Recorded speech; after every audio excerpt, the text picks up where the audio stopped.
Yeah. Raising the Tobagos, we growing like fresh tomatoes. Them boys on fire, too fuego, we pass it round hot potato.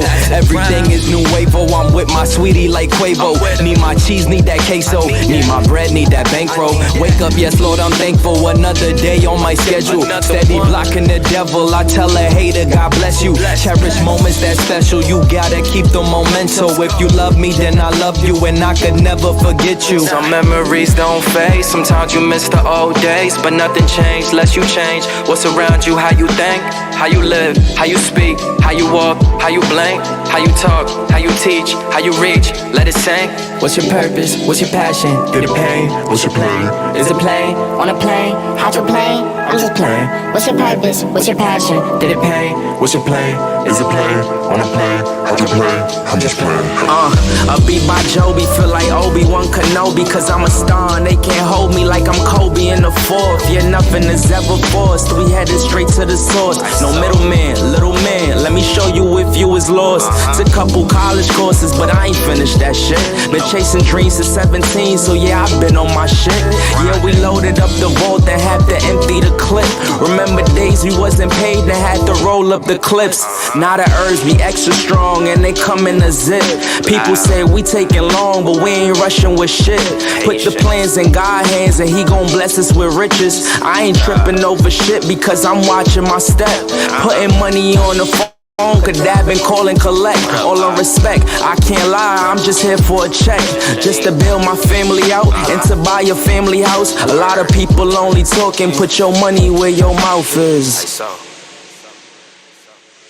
Some memories don't fade, sometimes you miss the old days, but nothing changed unless you change what's around you. How you think, how you live, how you speak, how you walk, how you blink, how you talk, how you teach, how you reach, let it sink. What's your purpose? What's your passion? Through the pain, what's your plan? Is it plane? On a plane? How'd you plane? I'm just playing. What's your purpose? What's your passion? Did it pain? What's your plan? Is it plane? On a plane? How'd you plane? I'm just playing.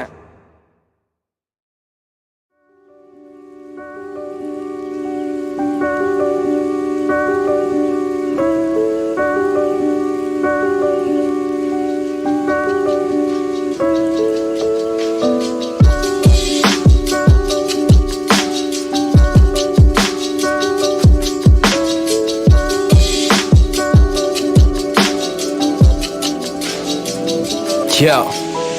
Raising the Tobagos, we growing like fresh tomatoes. Them boys on fire, too fuego, we pass it round hot potato. Everything is nuevo, I'm with my sweetie like Quavo. Need my cheese, need that queso, need my bread, need that bankroll. Wake up, yes Lord, I'm thankful, another day on my schedule. Steady blocking the devil, I tell a hater, God bless you. Cherish moments that special, you gotta keep the memento. If you love me, then I love you, and I could never forget you. Some memories don't fade, sometimes you miss the old days, but nothing change unless you change what's around you. How you think, how you live, how you speak, how you walk, how you blink, how you talk, how you teach, how you reach, let it sink. What's your purpose? What's your passion? Through the pain, what's your plan? Is it plane? On a plane? How'd you plane? I'm just playing. What's your purpose? What's your passion? Did it pain? What's your plan? Is it plane?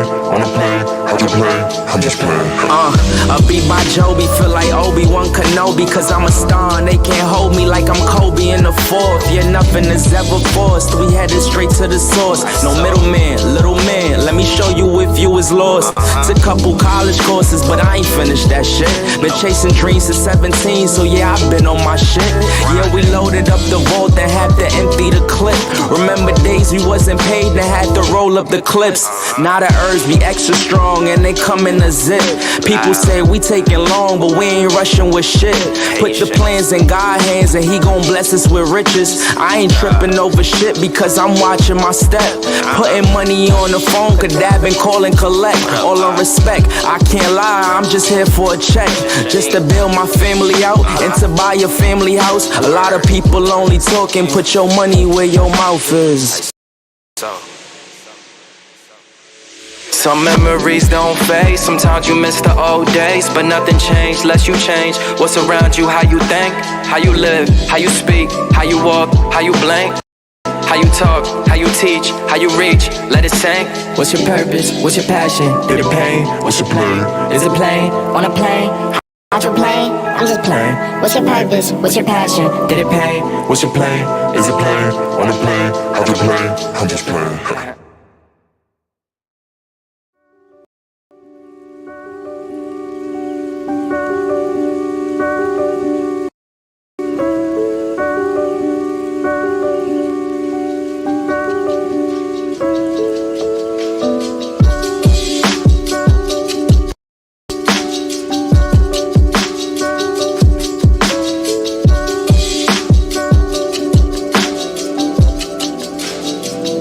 Yo, raising the Tobagos, we growing like fresh tomatoes. Them boys on fire, too fuego, we pass it round hot potato.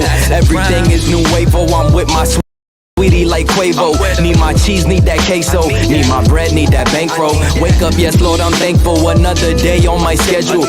Steady blocking the devil, I tell a hater, God bless you. Cherish moments that special, you gotta keep the memento. If you love me, then I love you, and I could never forget you. Some memories don't fade, sometimes you miss the old days, but nothing changed unless you change. What's around you, how you think, how you live, how you speak, how you walk, how you blink, how you talk, how you teach, how you reach, let it sink.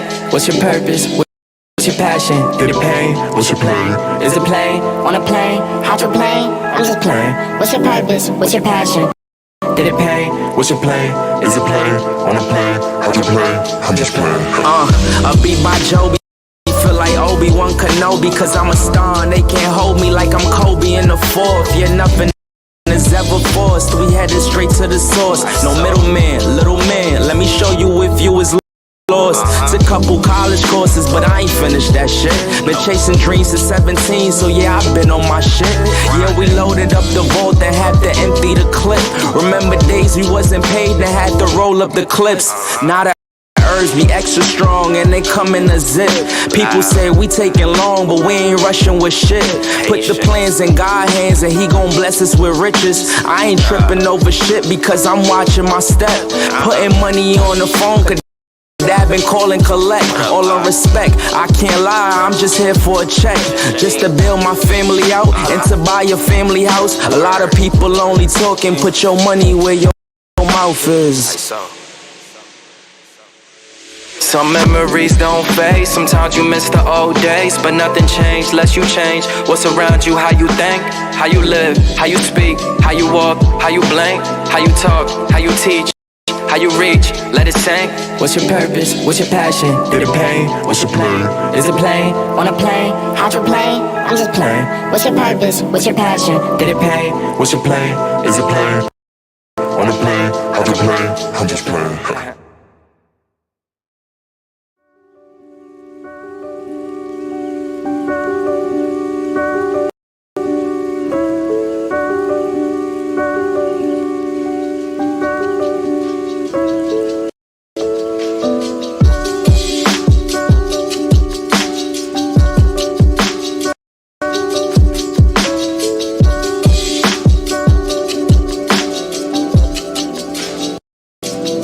Yo, raising the Tobagos, we growing like fresh tomatoes. Them boys on fire, too fuego, we pass it round hot potato. Everything is nuevo, I'm with my sweetie like Quavo. Need my cheese, need that queso, need my bread, need that bankroll. Wake up, yes Lord, I'm thankful, another day on my schedule. Steady blocking the devil, I tell a hater, God bless you. Cherish moments that special, you gotta keep the memento. If you love me, then I love you, and I could never forget you. Some memories don't fade, sometimes you miss the old days, but nothing changed unless you change. What's around you, how you think, how you live, how you speak, how you walk, how you blink, how you talk, how you teach, how you reach, let it sink. What's your purpose? What's your passion? Did it pay? What's your play? Is it play? Wanna play? How'd you play? I'm just playing. What's your purpose? What's your passion? Did it pay? What's your play? Is it play? Wanna play? How'd you play?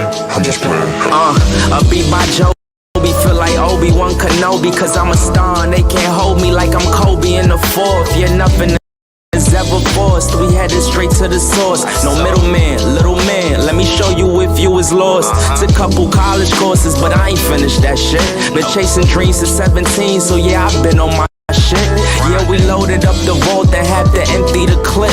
Remember days we wasn't paid and had to roll up the clips. Now the Birds be extra strong and they come in a zip. People say we taking long, but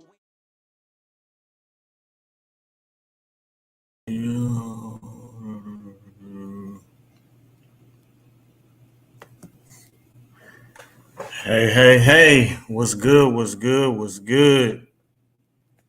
You see, I got my New Orleans hat on for this special occasion. So, if y'all don't know, the man with the plan is in the building. I'm going to let him on in a few. We're going to get straight to it, but let me just do an intro about my brother. So, pretty much everybody knows the man. It's Hez at Hez Parfums, straight out of New Orleans. I'm a fellow Louisiana native myself, go Saints.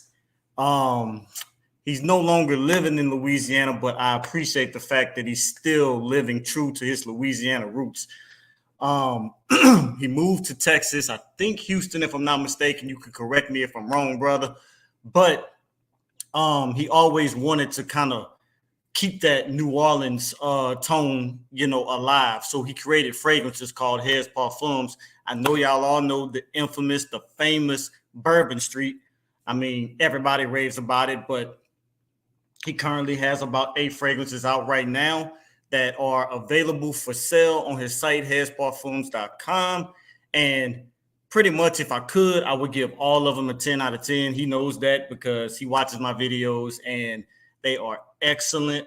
So I appreciate it, brother, for giving the opportunity for me to do this live stream. And let's get to it. So without further ado, let's introduce the man with the plan, Hez over at Hez Parfums.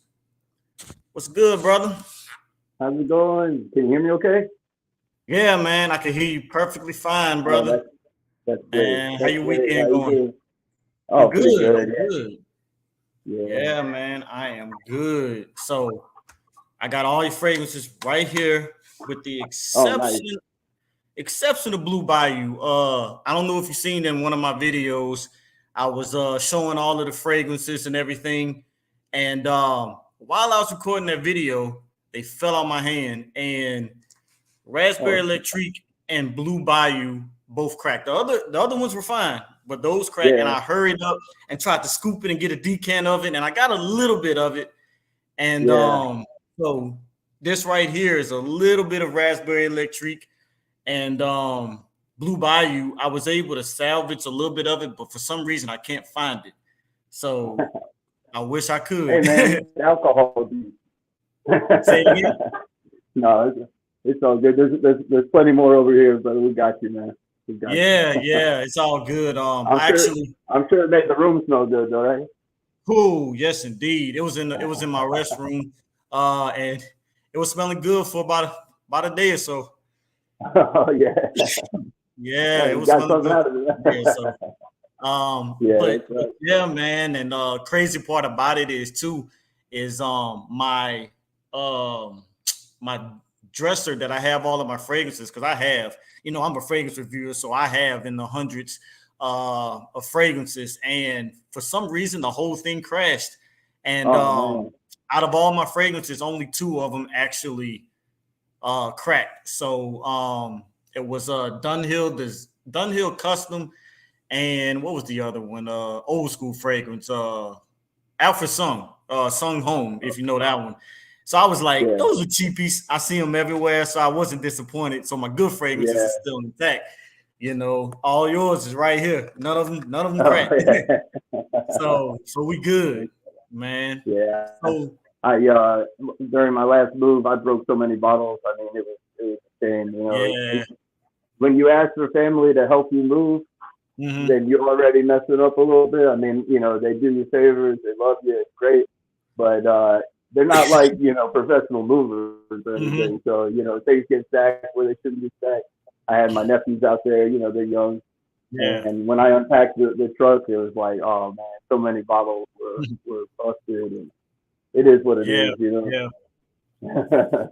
No good though. That's happened to me, like moving and stuff, because I went on my honeymoon in December. Me and my wife went to San Juan, Puerto Rico, and I told the people at the airport, I told them that, hey, I got fragrance in here because I was doing a vlog while I was on the vacation. So I was gonna show all my fragrances, what I'm buying, what I have with me, what I'm wearing each day. So one of the days I was planning on wearing Chrome limited edition from like I think it came out in like 2015, and I can't find that fragrance anywhere.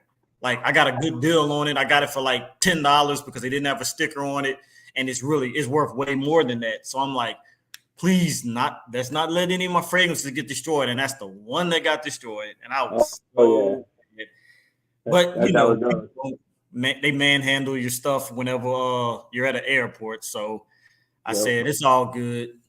So I remember the funniest experience with my wife for our anniversary a few years ago. I bought her PDM Deluna, and you know, I handed her the box. I didn't really expect her to just kind of like rip into it. She's a little bit excited, right? So she opens it up, and I guess she wasn't really paying attention, like where she was holding the box or whatever. The whole bottom of the box, you know how it flips off like that. It came out, and the thing busted all over. Like just as soon as she unwrapped the plastic off of it, it just busted everywhere. And it was like all we could do is laugh about it, you know. That's what it is. Yeah, that's what I do. Yeah, because even when my dresser had fell, it fell at 4:30 in the morning, and it triggered my alarm. And my wife woke up and she immediately called 911 because we thought somebody was breaking in the house. And it was just crazy. And but it's like better to be safe than sorry, because when it triggered the alarm, my dresser was right by the window, so it triggered that window. So I'm looking like I don't see anybody, but just call just to be safe. But so I said, that's some way to wake up in the middle of the night. Oh yeah, I couldn't sleep because I mean it was smelling like cologne everywhere. Because Sung Home mixed with Dunhill Custom is two totally different fragrances. So you can't go back to sleep after you smell that because it doesn't mix well. You know, so yeah, man, we're gonna get started. I think what I wanted to do, and you can do this way because this is your platform, man. It's my channel, but your platform. And I wanted to, you know, kind of talk about a history, like how you started the fragrance brand, and you know, things like that. We can go through the fragrances. Like I said, I love every single one of these. So I'll let them know my favorite one, my particular favorite ones, the ones that stick out. I can do a sniff and things like that. And we can go from there, man. And if anybody has any questions, things like that, we can always be happy to answer them. And if any of my fellow fragrance reviewers are in here too, feel free to cam up as well. Because I did shout them out the link and things like that, man. But yeah, man, I'm proud of you, bro. Like it seems like every single time I get on YouTube and I search Hez Parfums, somebody has a new video up. So it's like, man, if it's not me, it's somebody. Whether it's, you know, I've seen TLTT reviews, Cuba No, oh my goodness, House of Colossus, D4G, Scent Talk, Fragged Out, Swagged Out.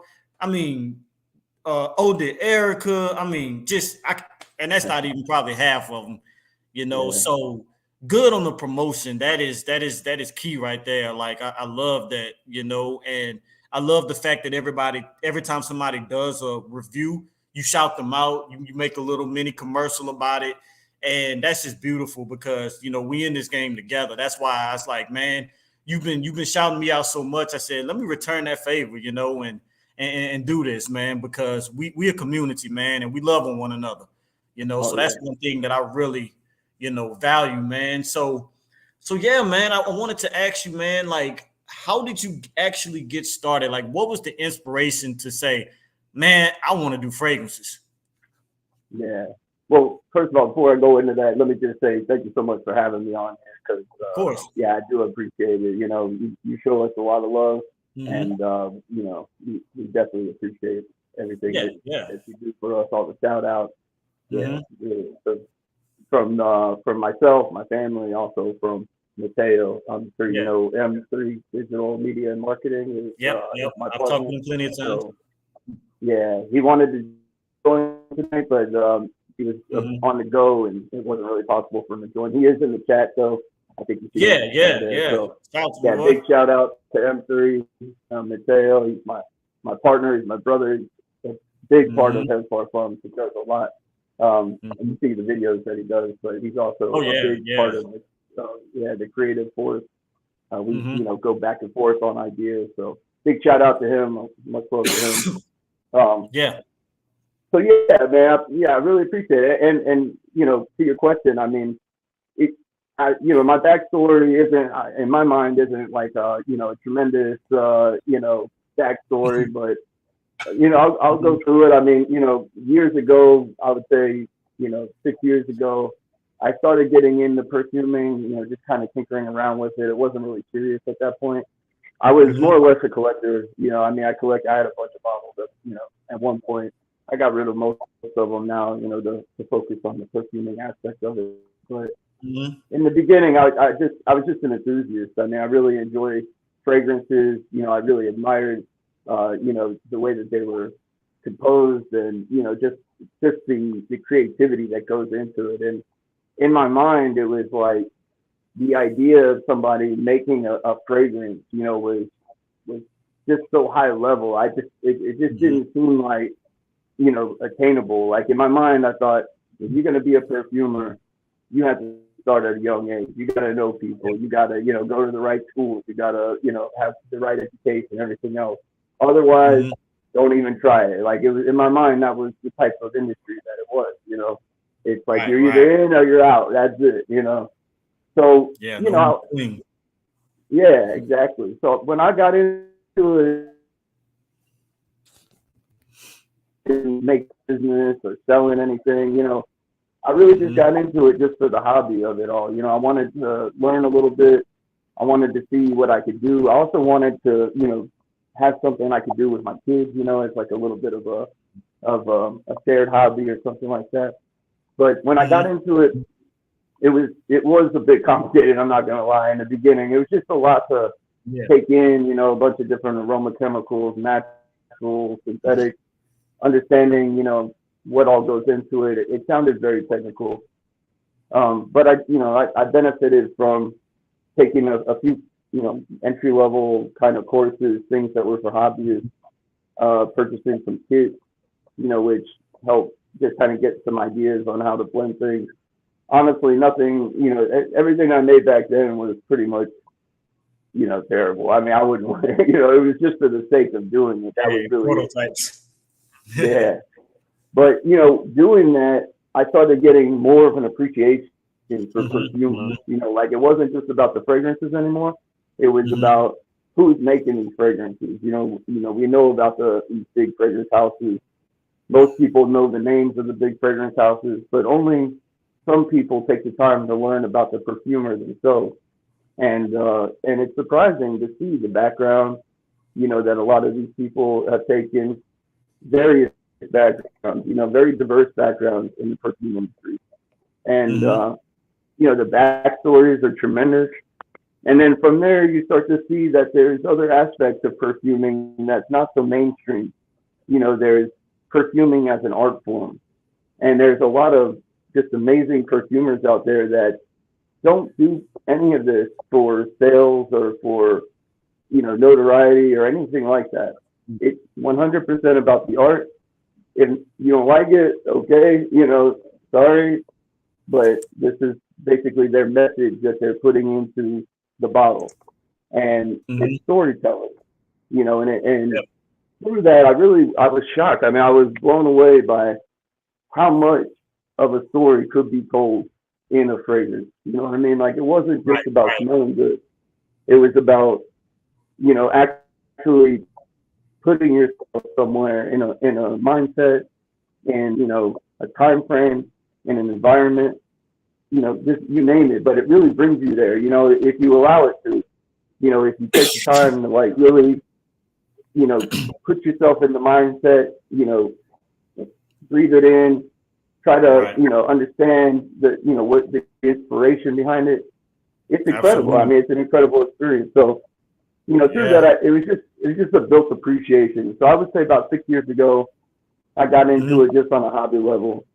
And then, and then about 4 years ago, we had a bit of a tragedy in our family, had a loss. And I went through, a pretty bad period. I was grieving a lot.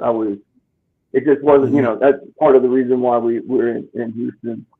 And, it was like, anytime somebody's in a place like that, I'll just say this, I mean, it happens to everybody. People lose people that they're close to, and, it shocks you, and it's really difficult to move forward.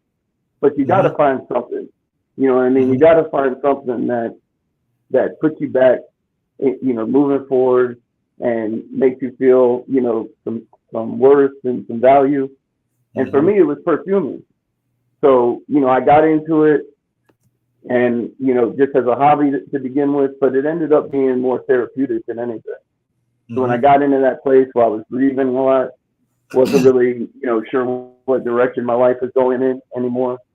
I just went really heavy into perfuming. I started reading about, I basically made it my life. I was reading about it, studying it, watching videos, anything I could do to learn about it. Right. Because, it just brought some passion back. You know what I mean? It made life a little bit more worth getting up in the morning. And through that, I was able to find some acceptance and some coping with the grief that I was going through. I mean, now, thank God, I'm in a much better place. My family's in a much better place. But when you're going through that, you need something. You need something to hold on to that's really kind of lift you up and keep you going forward. So for me, perfuming was that. So, after that, I spent a lot of time. Sorry, can you still hear me? Yeah. Okay. Good? Yeah, great. Yeah, great. So after that, I spent a lot of time just like I said, just studying, perfecting. But again, it wasn't really anything that I thought that I would be able to build a business out of or sell. That was never really the point to it. But I did start to get enough confidence to where I could share, my creations with people. I mean, I wasn't trying to sell it to anybody. I just wanted people to try it. That was it. I mean, if one person smelled it and thought it was worth wearing even for one day, then, to me, that was something really special and an honor. So I made, several fragrances that I thought were good. I mean, I wouldn't say they were great, but they were, better than amateur, I would say.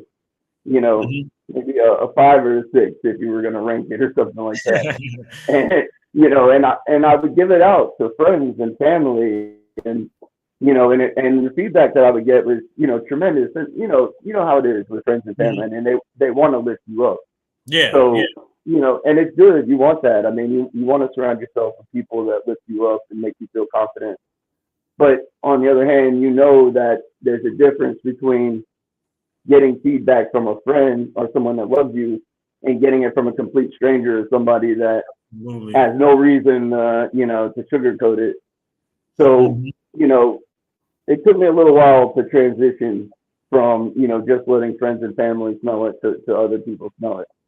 I was fortunate at one point to make contact with a perfumer, and I'll give him a shout out. His name is David Falsberg with Hez Perfumes. Yeah. Excellent guy and really a supportive guy. He has a tremendous story himself. He had a difficult health experience. I encourage anyone, if you don't know about David Falsberg and Hez Perfumes, to check him out. He's a great guy, works with a lot of naturals and ouds. But I met him, and we connected a little bit, just through emails and through a chat. And, and through his story and my story, we shared a little bit. And then, I told him what I was up to with the perfuming and everything else. And, in my mind, here's a perfumer, this is an established perfumer. Really, he's got all kinds of awards, and, he makes amazing stuff. And, he's talking to me, giving me the time of day and sharing the story. And I'm telling him about what I'm doing with in my mind, this little hobby perfume thing that I'm up to. Yeah. And, and he, to my surprise, he really nudged me and pushed me to take it to the next level. And, he's the one that really put it out there that, everyone is at a point, at some point when they get into this, where they have to transition from hobby to more serious, Exactly. potential. And the only way that you're going to do it is to try and see what happens. And he said, you put a fragrance out there, people will either love it, they won't love it. It's not like you can't make more fragrances down the line. You know what I mean? So Right. he was like, he told me, forget about trying to get rich off of fragrances. That's not the point. Forget about, trying to become popular off of it. That's also not really the point. Just focus on the art of it. Have fun with it. Share it with people, like-minded people. And if you're genuine, then, people will respond in a genuine way. So, thanks to him, big shout out to him. I did that, I worked on it a little bit longer. I mean, I didn't jump straight out there and start doing it. But, after some while, I took some of my best fragrances and I focused on them. I was like, these have to go from a 5 or a 6 to, in my mind, I wanted a 10, but let's face it, I mean, nothing's really a 10. So, it's an 8, something like that. That's where I would feel comfortable really putting it out there. So Bourbon Street ended up being kind of my first focus. Bourbon Street has the DNA that that I really vibe with. I mean, I think everybody enjoys a good boozy, sweet, fragrance. And also, I knew that it would be one of the more mass appealing DNA. So it would be a good way to introduce myself to people. So here we have Bourbon Street. I'm sure a lot of you watching have seen this is the new bottle. Originally, when I came out with Bourbon Street, I literally put everything into the juice. I mean, I wanted to only use, premium, top-notch oil. I'm not making, mass bulk products. There's no reason to cheap out on materials. So I bought the best that I could, that I could access. And, the bottle, on the other hand, was a little bit of a challenge, to be honest with you. So what I found when I first started my journey in perfuming is that sourcing oils and sourcing information as far as learning how to perfume is really not that difficult. It's all out there in YouTube. It's all out, you can find so many resources for it. Where you would be shocked where the problem comes in is sourcing bottles and packaging. It's a big pain. It's very difficult. And I'll be honest, I struggled with it in the beginning. So I went through a few bottles. They weren't the best quality bottles. I ended up settling for one that I thought would be okay, which was the one that I released Bourbon Street with. I'm not sure if you saw that bottle. I actually, one second. Sorry, just grab something real quick. This is what it looks like. I have one. Okay. Yeah. I've seen the original bottle. Yeah. I so thought these bottles actually weren't bad. They're a 30 ml bottle, and out of the ones that I looked at in the beginning, these actually did the job quite well. What the problem that I had with them was that I couldn't really get them in various sizes. I mean, now I know where to get them in various sizes. But in the beginning, when I didn't know all the places to look, I was only able to find them in this 30 ml size. So I said, you know what, let me just run with this. To be honest with you, I really didn't know what was going to happen when I put it out there. I hope for the best. I mean, I enjoy Bourbon Street. I genuinely, made it as a passion. I made it for myself, and putting it out there was intimidating, but not that intimidating. You know what I mean? Because it was, all I could think about was the words from David. Just be genuine. Don't worry about anything else. Don't worry about the money. Don't worry about the popularity. I like the fragrance. Hopefully other people will like it. If they don't, I'm sorry. I'll try my best next time. And, to my surprise, I mean, it really got a fantastic response. I mean, I was probably more shocked than most people, to be honest with you. So I sent it out to people. I really didn't expect the response that I received, my only goal when I sent out Bourbon Street was to see if it was something that I could actually, take to the next level. Was I ready? Basically was what that was. I put it out in a bottle. I didn't go and get a big loan to make a big fancy presentation. A lot of people say it's all about the juice. I will say that most people that say that are pretty genuine about it, because a lot of people receive this. They received the bottle and didn't say anything about the bottle. They went straight to the juice. And it was beautiful. I mean, it was like, the response was tremendous. And, all the people that you mentioned, the reviewers, these are all very genuine people. I mean, there's a lot of criticism that happens with reviewers because, they review this, review that. Everybody that you've seen review Hez Parfums stuff has been just completely because they enjoy it. That's it. I'm not a big luxurious brand with tremendous resources. I'm not out here buying good reviews. I don't have it like that. I have enough to produce the fragrances that I produce. I put everything I have into it. Try to make it the best product that I can. I send out things to people, who I think will give it a chance. And I know there's some criticism also about sending out things to people. And I hope people understand that in a position like for me, being such a small indie brand, if I don't send things out to people, nobody will ever know it. I mean, that's the reality of it. You know what I mean? No one will know that we exist unless I send out things to people. Now, there's, on that note, there's people that get criticized for accepting free things. And I just want to point out that it goes both ways. I mean, a lot of times when people think about accepting free things, they think about a big name brand basically sending out free things, hoping to get, a good review in return. What you don't think about is a, very small startup brand who has nothing to offer other than, a plea to somebody to please somebody smell my fragrance. That's kind of what it is.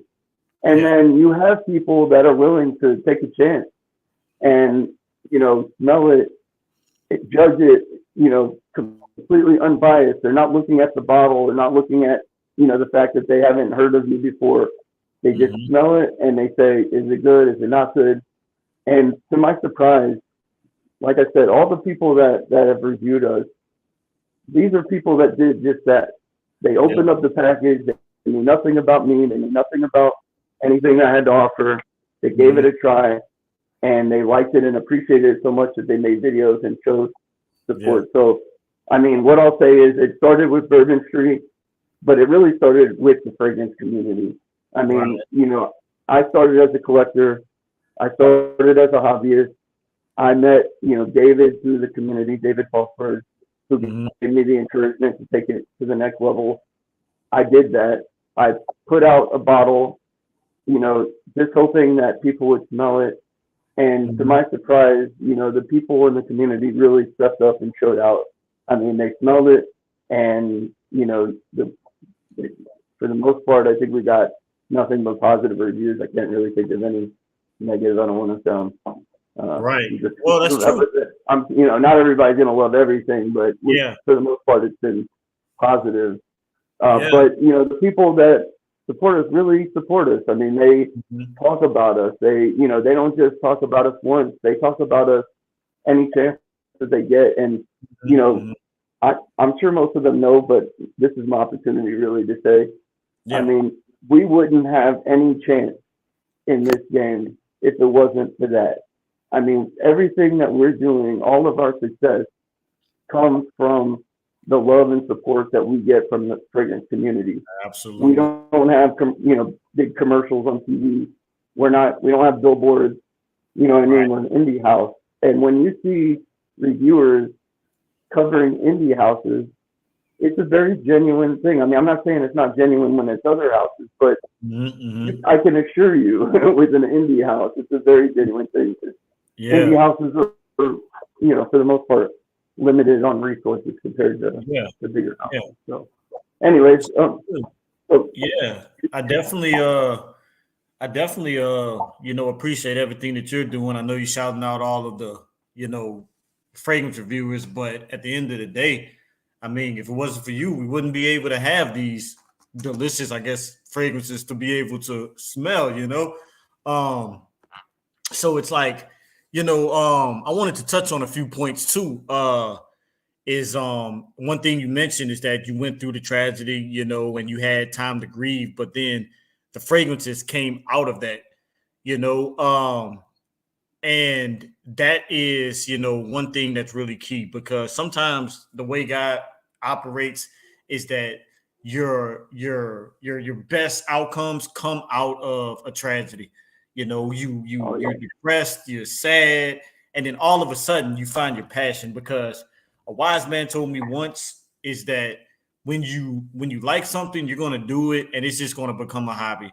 But when you love something and it's a passion, it'll become your career. So I do feel like eventually this is going to become something that you're going to be doing permanently, and then that's it. You're just going to focus on that, because I mean, these are too good of fragrances for the world not to know. So that was a really good point. And scent of the day, I'm actually not wearing a scent right now. I was wearing Perriella's Bold Red, but I took a shower and washed that all off to get ready for this, because there's like 8 fragrances right here. So I didn't want all of it to clash and everything like that. But yeah, like another good point too is that, you said all of the people that actually are genuinely reviewing your fragrances and you didn't have any bad reviews. Now, one thing I'll say is that's not a cocky statement, because trust me, I've seen pretty much everybody's review of your fragrances. And the most negative review I saw probably was Cuban No, when he rated like a 6.5 or something like that. And that was still good, because that's good for Cuba. Shout out to my boy everybody that watches Cuba knows. And like for him to say it's 6.5, that's good in his note, because if he doesn't like a fragrance, he's basically going to dump all over it. Like he will dump over it super quick. So a 6.5 is actually a good rating for him. So for everybody in here, don't think a 6.5 is bad, because I was just about to say shout out to my boy Ross at TLTT Reviews. A 6.5 for him is actually better than good, because 5 is good for him, and then anything above a 5 is better than good. And then when you get to the 8, 9s, he doesn't rate 10s either, like me. But when you get to the 8s and 9s, that's when it's just excellent. So you've gotten all good reviews, and that's not because they're doing it because you sent them a free fragrance, because that's what people think too. When you get a fragrance for free, you're going to rate it good just because you didn't have to pay for it. And you're like, okay. And it's like, oh, we got a partnership, we got a deal, and I'm getting compensated and blah, blah, blah, blah, blah for giving you a good review. And that's not the case. So I'll let everybody on YouTube know I don't get paid for any of these reviews. The fact that I'm praising these fragrances, I haven't received a dime, vice versa, like we're not over here doing any of that. We're just two genuine people that happen to reach out, get to know one another, and now we support one another. So, excuse me. So with that being said, with the positive side of the fragrance community, there is the negative side of it. There is the haters. There is the people that don't support you. And you may have experienced that already. And if you haven't, you will. And I hate to say it, I've experienced it. I mean, so it happens. It's people I was close with that I'm not close with anymore. There's people that I wasn't close with that I am close with now. And, it just happens, So that's just the name of the game. That's with anything. It could be basketball. It could be, you're a chef and you got other haters that think they could cook better than you. There's probably other indie brands that think that they're better and they're not saying it. It doesn't matter. But what you need to do is do you, because when you do you, you're going to get rewarded, because you're not crapping on anybody else or anything like that. You're doing you.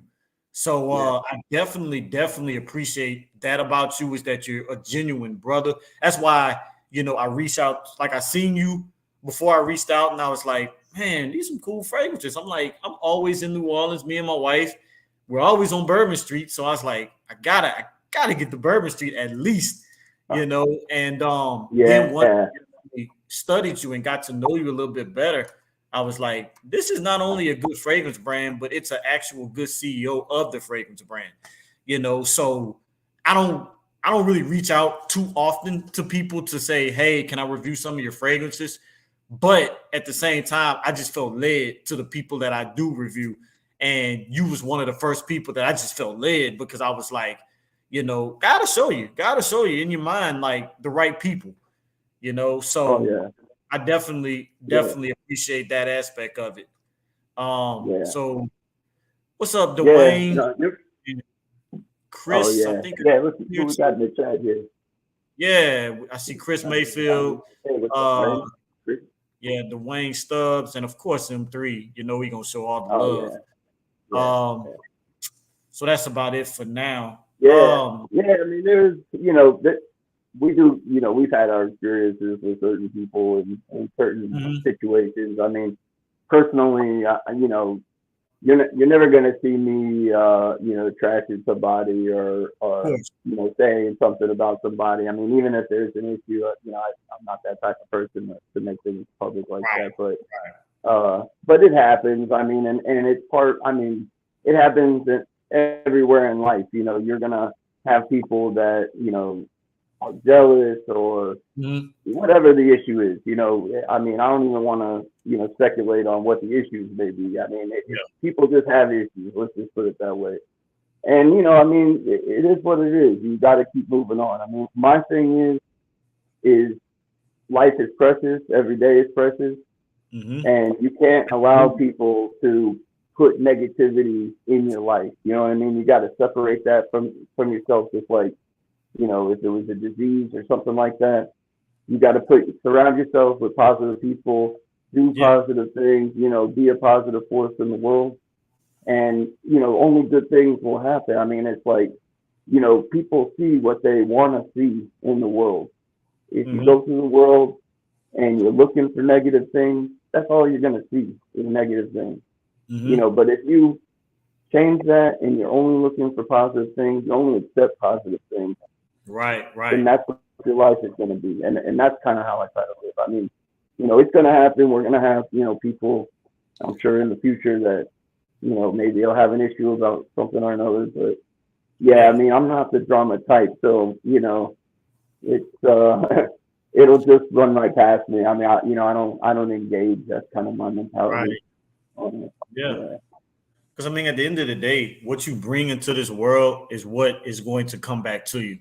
You know, you bring that positivity to the world, positivity is going to come back. You bring in negativity, negativity is going to come back.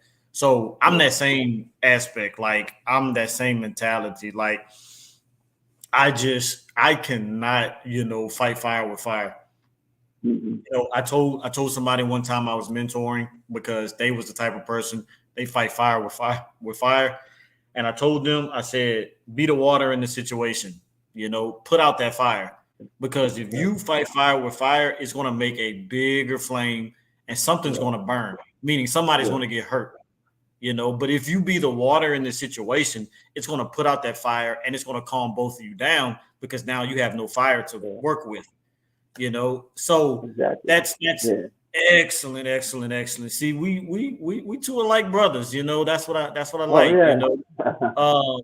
So yeah, that's like I said, that's why I felt, you know, led to do this, because people need to hear, you know, more than just the fragrance side of things. I mean, people need to get motivated, because now, one thing you mentioned when you were speaking earlier is that, you know, with fragrances, it's a memory, you know. And so not only are they going to remember, you know, the smell, like, oh, I wore this scent at this time, or when I went to this place, but they're going to remember this live, and they're going to say, every time I see Hez Parfums, I was inspired because I saw that live that him and D Da Vinci did, you know. And so it's going to remind them of positive things, because, like, I'll tell you right now, I have a memory with a lot of these fragrances because I've worn them different places. But most importantly, I'm going to remember this live more than anything, because now I'm inspired, you know, Yeah. and that's the most important thing. You know, that's really Yeah. the most important thing. I appreciate it, No, Dwayne. that's great. Yeah, that's great. Yeah, thanks, Dwayne. Yeah, I mean, I think the one thing that, you know, I'll say, and I hope other people, you know, really take in is that nothing is unattainable. You know what I'm saying? Like, never look at something and assume that it's unattainable to you and that it's too technical or it's too whatever. I mean, that, you know, don't assume that you're not the person to do whatever it is that you want to do. If you want to do it, just start doing it. And if you're really passionate about it, it's gonna work out. That's it. You know, it's gonna work out. If it's meant to be, it'll just happen. It'll just work.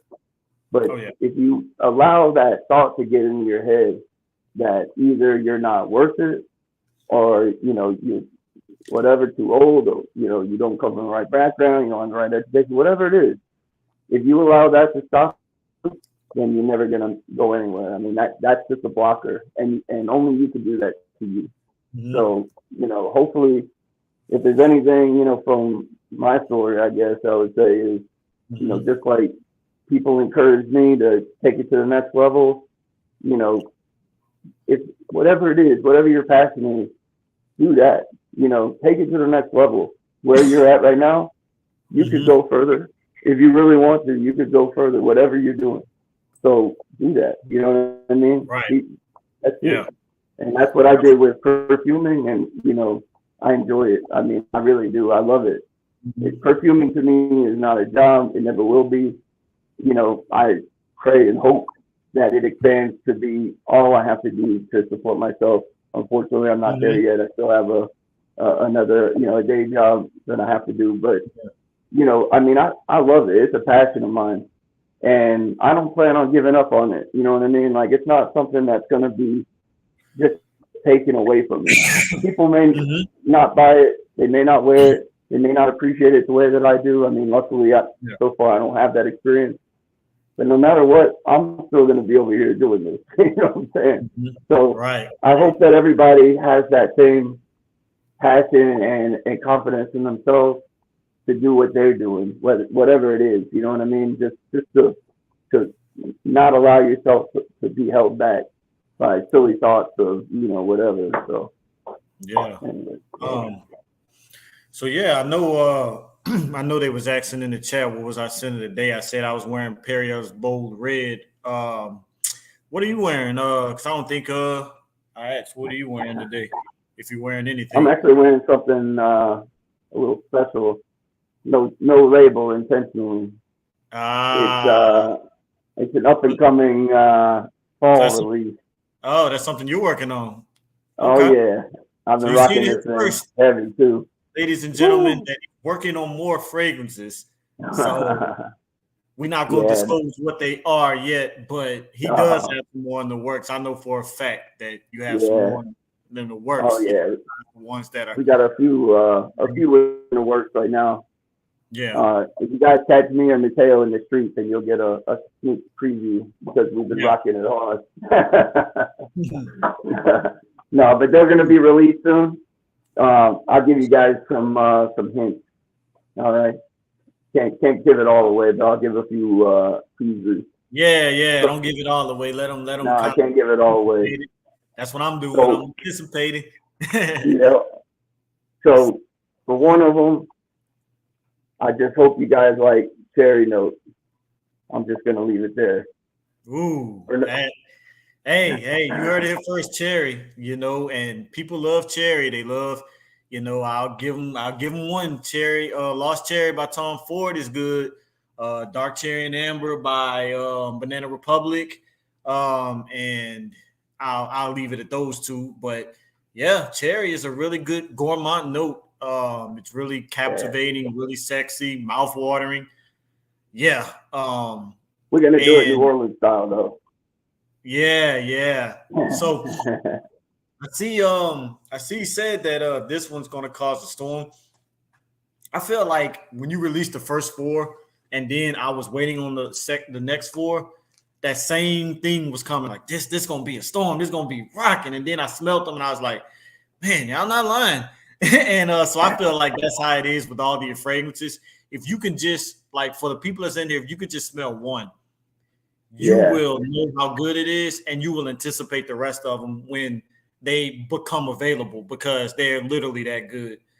So I wanted to go through each of them, kind of go through the notes and things and what inspired you, like how is it related to New Orleans? Because I know each one has a story of how it's related to New Orleans. And of course, we're going to start with the most famous one, which is the one that everybody, if you have at least one Hez fragrance, you're gonna have Bourbon Street. You're gonna have Bourbon Street if you got at least one of his fragrances. I know that, and let me pull up my notes and everything, which is basically just your website. So going to Bourbon Street, of course, we know that it has pretty much all of your fragrances kind of have a boozy note because, hey, that's what New Orleans is known for. The things, So I know this one starts off with apple and cinnamon, which I knew I was going to fall in love with it before I even smelt it because of the apple, because that's one of my favorite notes in perfume. Is apple. I don't care if it's red apple, green apple. You know, one of the most famous fragrances is Nautica Voyage, and it opens up with some green apple notes in there. I love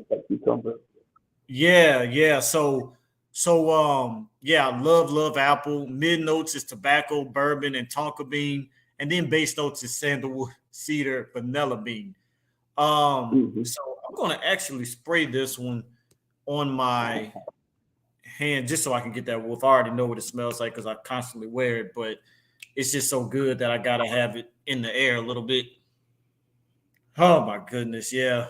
And this is a perfect fragrance. I would tell people if you've ever been to Bourbon Street, because I wore this one time when me and my wife actually went to Bourbon Street. So I told her, I gotta wear Bourbon Street on Bourbon Street.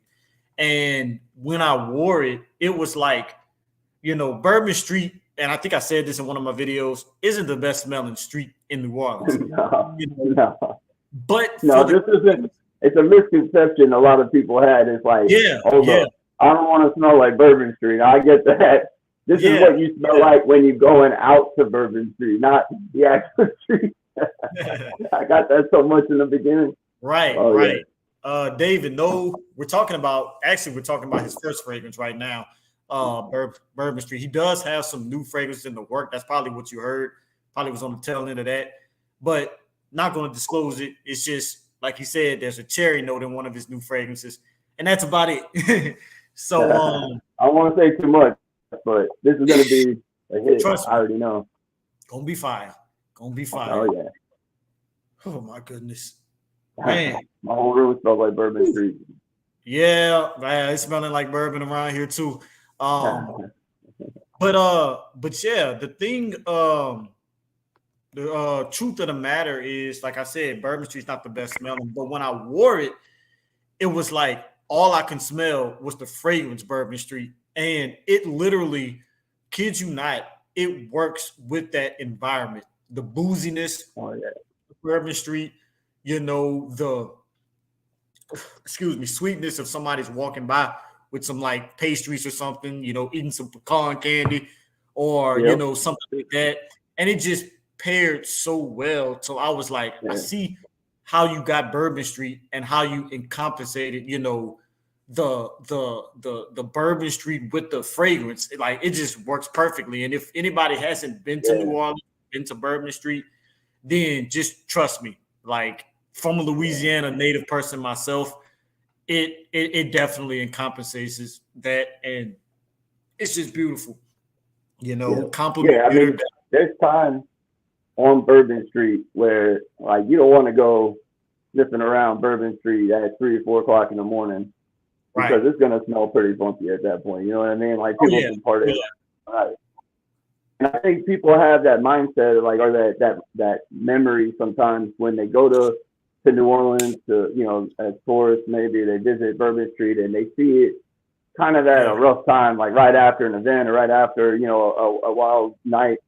and it is kind of funky at that point. But try to imagine like when you first get out to Bourbon Street at the beginning of the night, and things are just starting to pop off and everything. I mean, you have one of the best restaurants, and all around you in the French Quarter, you have mixed drinks of every single kind. I mean, you can't even imagine how many mixed drinks are available to you, and everybody's walking around with them.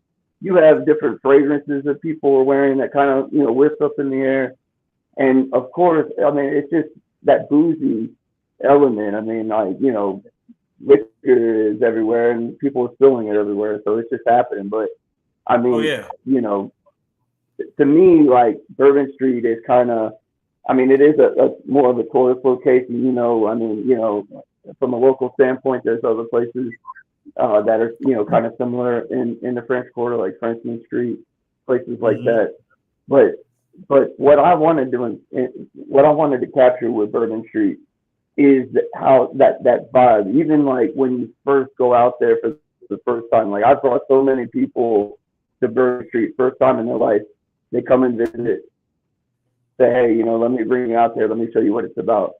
Yeah. And I mean, it's magical. To me, it's magical to see and experience, all of that culture, all that happening at once. And, so that's really what it was about. It was about the party. It was about the food. It was about the vibe, Exactly. Yeah. And I just I love it. I love it. And the thing about it is like, one thing I noticed with these fragrances is not only does it remind you of just a certain aspect of New Orleans, like you could be walking down Bourbon Street, but it's even going to remind you of something, like you said, the food, the even the atmosphere, like I'm going to get into that in one of the fragrances, and you probably already know, even the atmosphere, it's like, and I'll spill it, Blue Bayou already, but even it's like even the atmosphere of New Orleans. Like I tell you, if you haven't been to New Orleans, trust me, get these fragrances, and you will know you'll be probably 60% there, without ever being in New Orleans. Take the tour. You take the tour of New Orleans just through the bottle, Yeah. And if you've been on bourbon and you didn't like the smell, trust me, next time you go to bourbon, wear bourbon. And you'll get a totally different experience, and you'll love Bourbon Street because you wouldn't even think about all of the stuff that happens because you'll be so intrigued by this, So definitely. So let's go to the next one. Let's see. Let's do Daiquiri Original. Let's do Daiquiri Original. Daiquiri Original. This is another one that's beautiful because the most famous drink in New Orleans, well, not the most famous drink, but the most famous daiquiri is the 190 octane. Yeah, definitely for locals. I think this is something that locals appreciate a lot more. Maybe people from outside of New Orleans haven't heard of it as much. Like hand grenade, is a little bit more known, but the 190 octane, that's a local thing.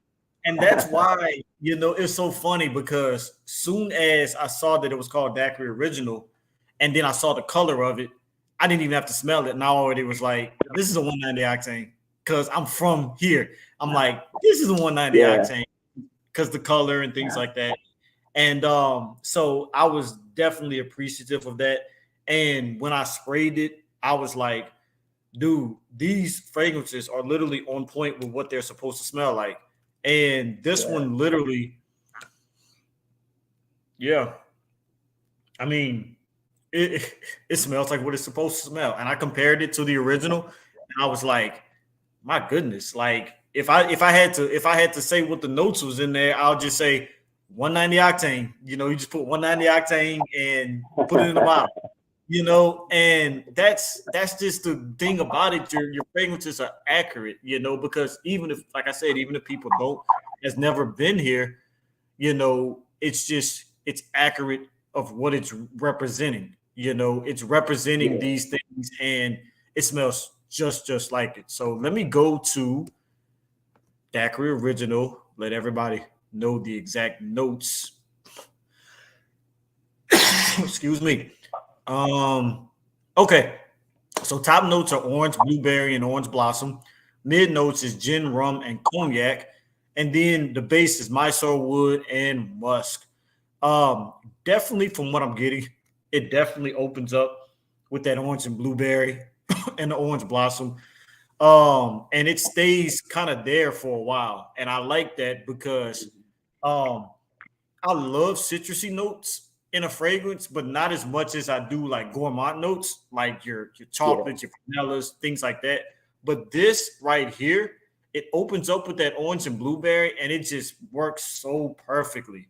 Like it smells so good. Like this is one of my favorite. I have a few fragrances that open up in orange. Like I have what's the one, my Vince Camuto Solar, my Vince Camuto, fragrances like that open up with that orange note, and this blows it out the water, because it's like a creamy orange, and man, it's just wow. And again, another compliment getter. Like with both of these so far, I have had people smell and they're like, "What is that?"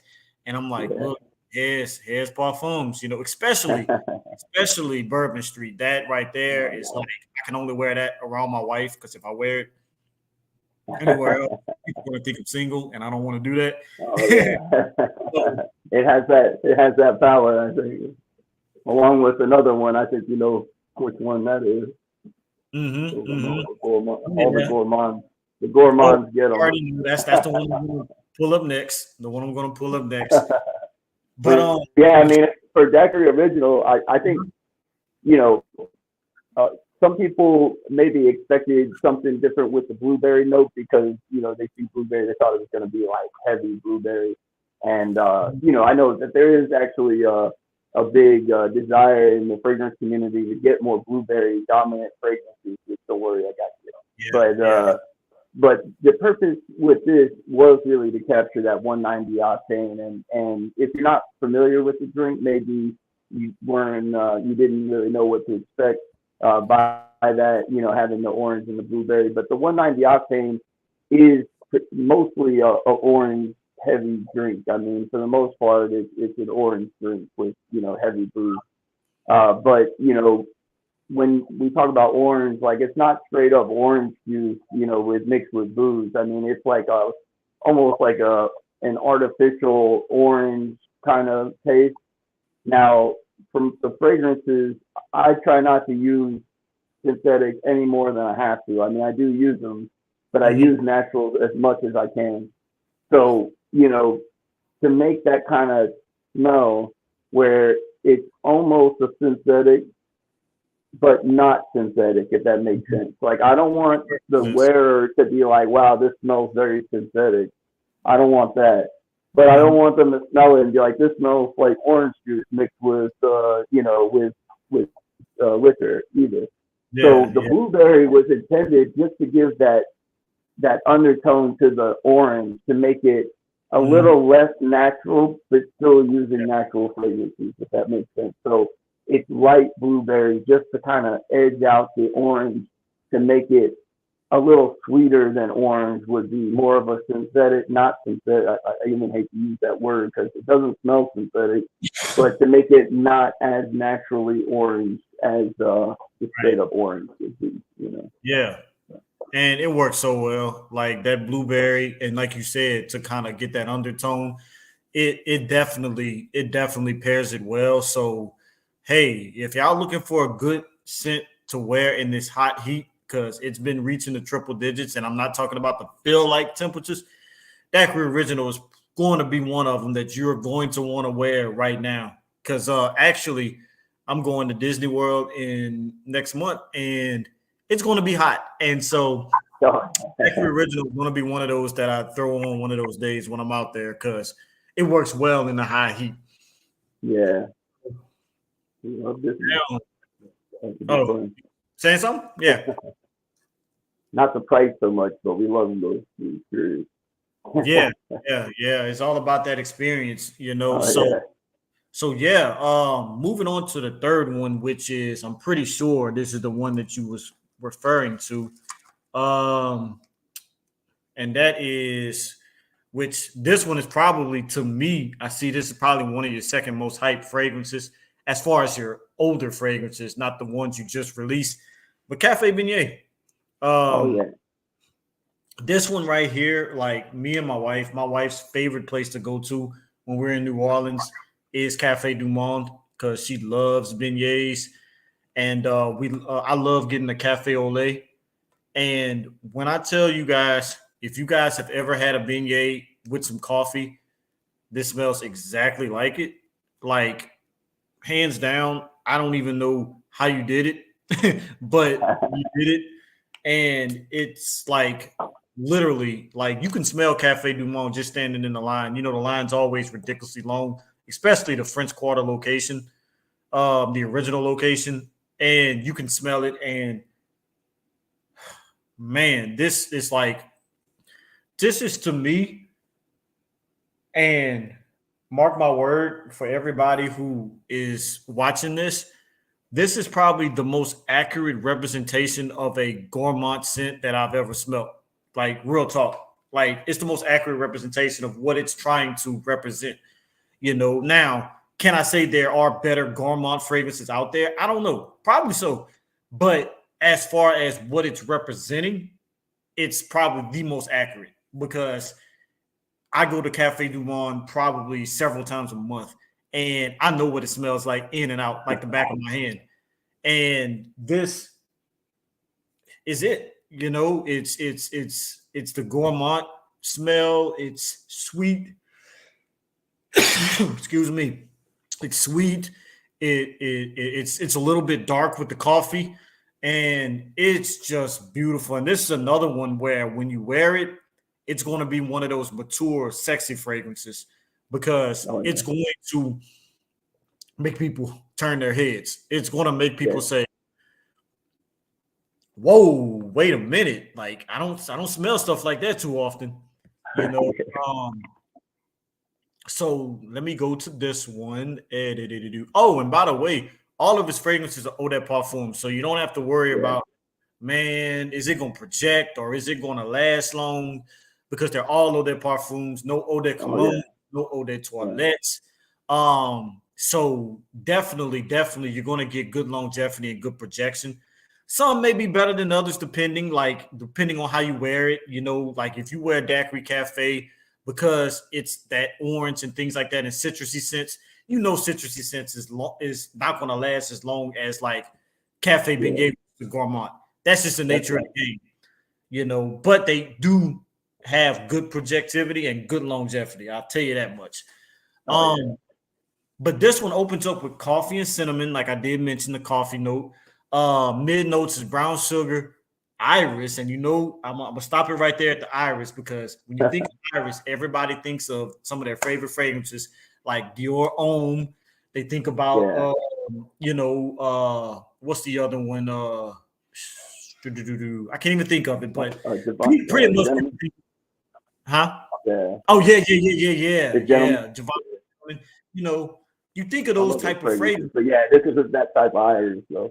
Yeah, this isn't like the lipsticky iris. This is a powder iris.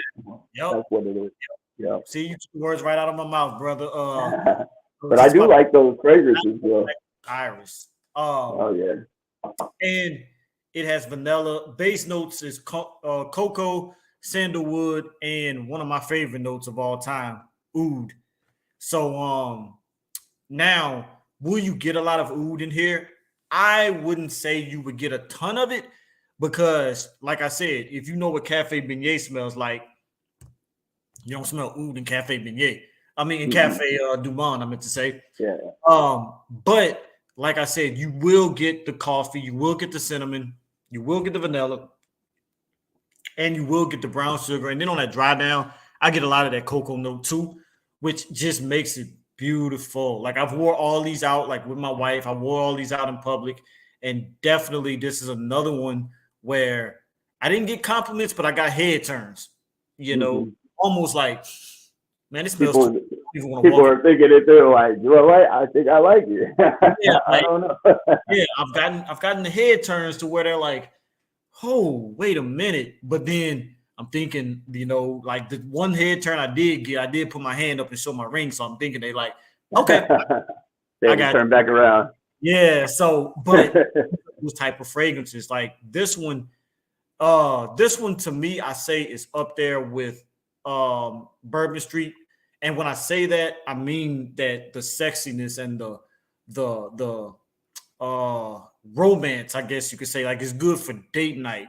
And when I say date night with this one, like with Bourbon Street, I could say this one is like, we just casually going out to eat, going to the movies, walking, late at night, down in a park or something like that. Now with this one, I'm taking you to Ruth Chris, like straight up, like I'm taking you to Ruth Chris. We going out dancing, I got some nice slacks, and a nice button down, maybe even a tie on. I'm dressed really nice because this right here is one of those type of scents. And for all my married folks out there, it's gonna be a good night. It's gonna be a good evening. So because you invite somebody back to your house for coffee. This is the coffee you're talking about, right here. That's the coffee you meant. Definitely. She's gonna definitely be all over your neck, like, oh my God, can we just cuddle? Can we just cuddle? This is like, they have cuddle weather, but they also have cuddle fragrances. And I feel like Cafe Beignet is the cuddle fragrance. So if you don't want the ladies to be all over you, don't wear Cafe Beignet. Yeah, warning. That's your warning right there. To be honest, the best reaction I've seen to Cafe Beignet was Dietrich Hax Jr. Reaction. He smelled it. He was like, oh my God, it really smells like a beignet. He's like that I was crying, laughing. I was like, because that's immediately how I felt when I smelled it. I was like, this is too accurate, Yeah. Like I said, my favorite thing is when somebody sprays the test strip. Like this, they get out. I'm gonna try this new fragrance out and spray this test strip real quick, and the test strip never hits their nose. It just hits over here. Like, oh man. Like how people say. Excuse me. You know how people say whenever you spray a fragrance, you're not supposed to put it on your nose right away. You got to let it kind of dry down a little bit. This is one of those fragrances. When you spray it, immediately put it on your nose because you will get the most out of it immediately. Because one thing about Hez Parfums is that no harsh alcohol blast, so you don't have to wait for it to dry down. You don't have to, wait for some of the mid and bottom notes to come up and things like that.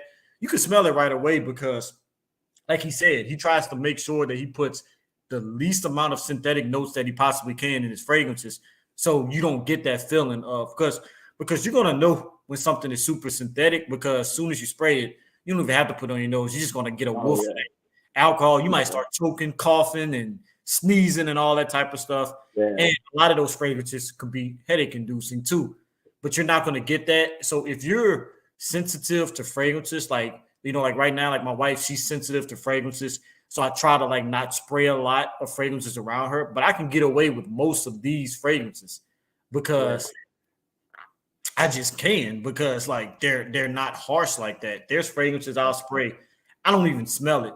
And I'll walk in the room and my wife will say, oh, go back, wash that off. Go take another shower. I've never gotten there with these, so that's one thing I can say I appreciated. You knew about my wife before, some other lifetime, So and definitely once I'm finished, I'm gonna rank these too. So tell you which ones are my favorites, least and everything. I definitely want to know. It's hard, but we hadn't even gotten to a lot of the really these are really good, but then they even got all of them were so good, but then we haven't even gotten to the most unique ones yet because some of these are so unique that I just literally sat there for 5 minutes, what made this guy think of this? How is this smelling just like these scents are supposed to smell? So I'm gonna move over to Plum Confiture. All right. This one I love it because it's another one. I think it has oud in it too. But this one is probably the most oud. Well, I say probably. I mean, it is the most oud heavy fragrance. Not say only probably that, like I don't know. yeah. Not only that, but it's a wearable. It's like a wearable oud to where I can wear plum conficture like any time of the year, almost like a Dior Sauvage or like a Blue de Chanel or a Versace Pour Homme Dylan Blue, where you could just wear it all year round. And that's what I like about plum conficture. Like I went to the movies because see I got a story for pretty much every one of these fragrances.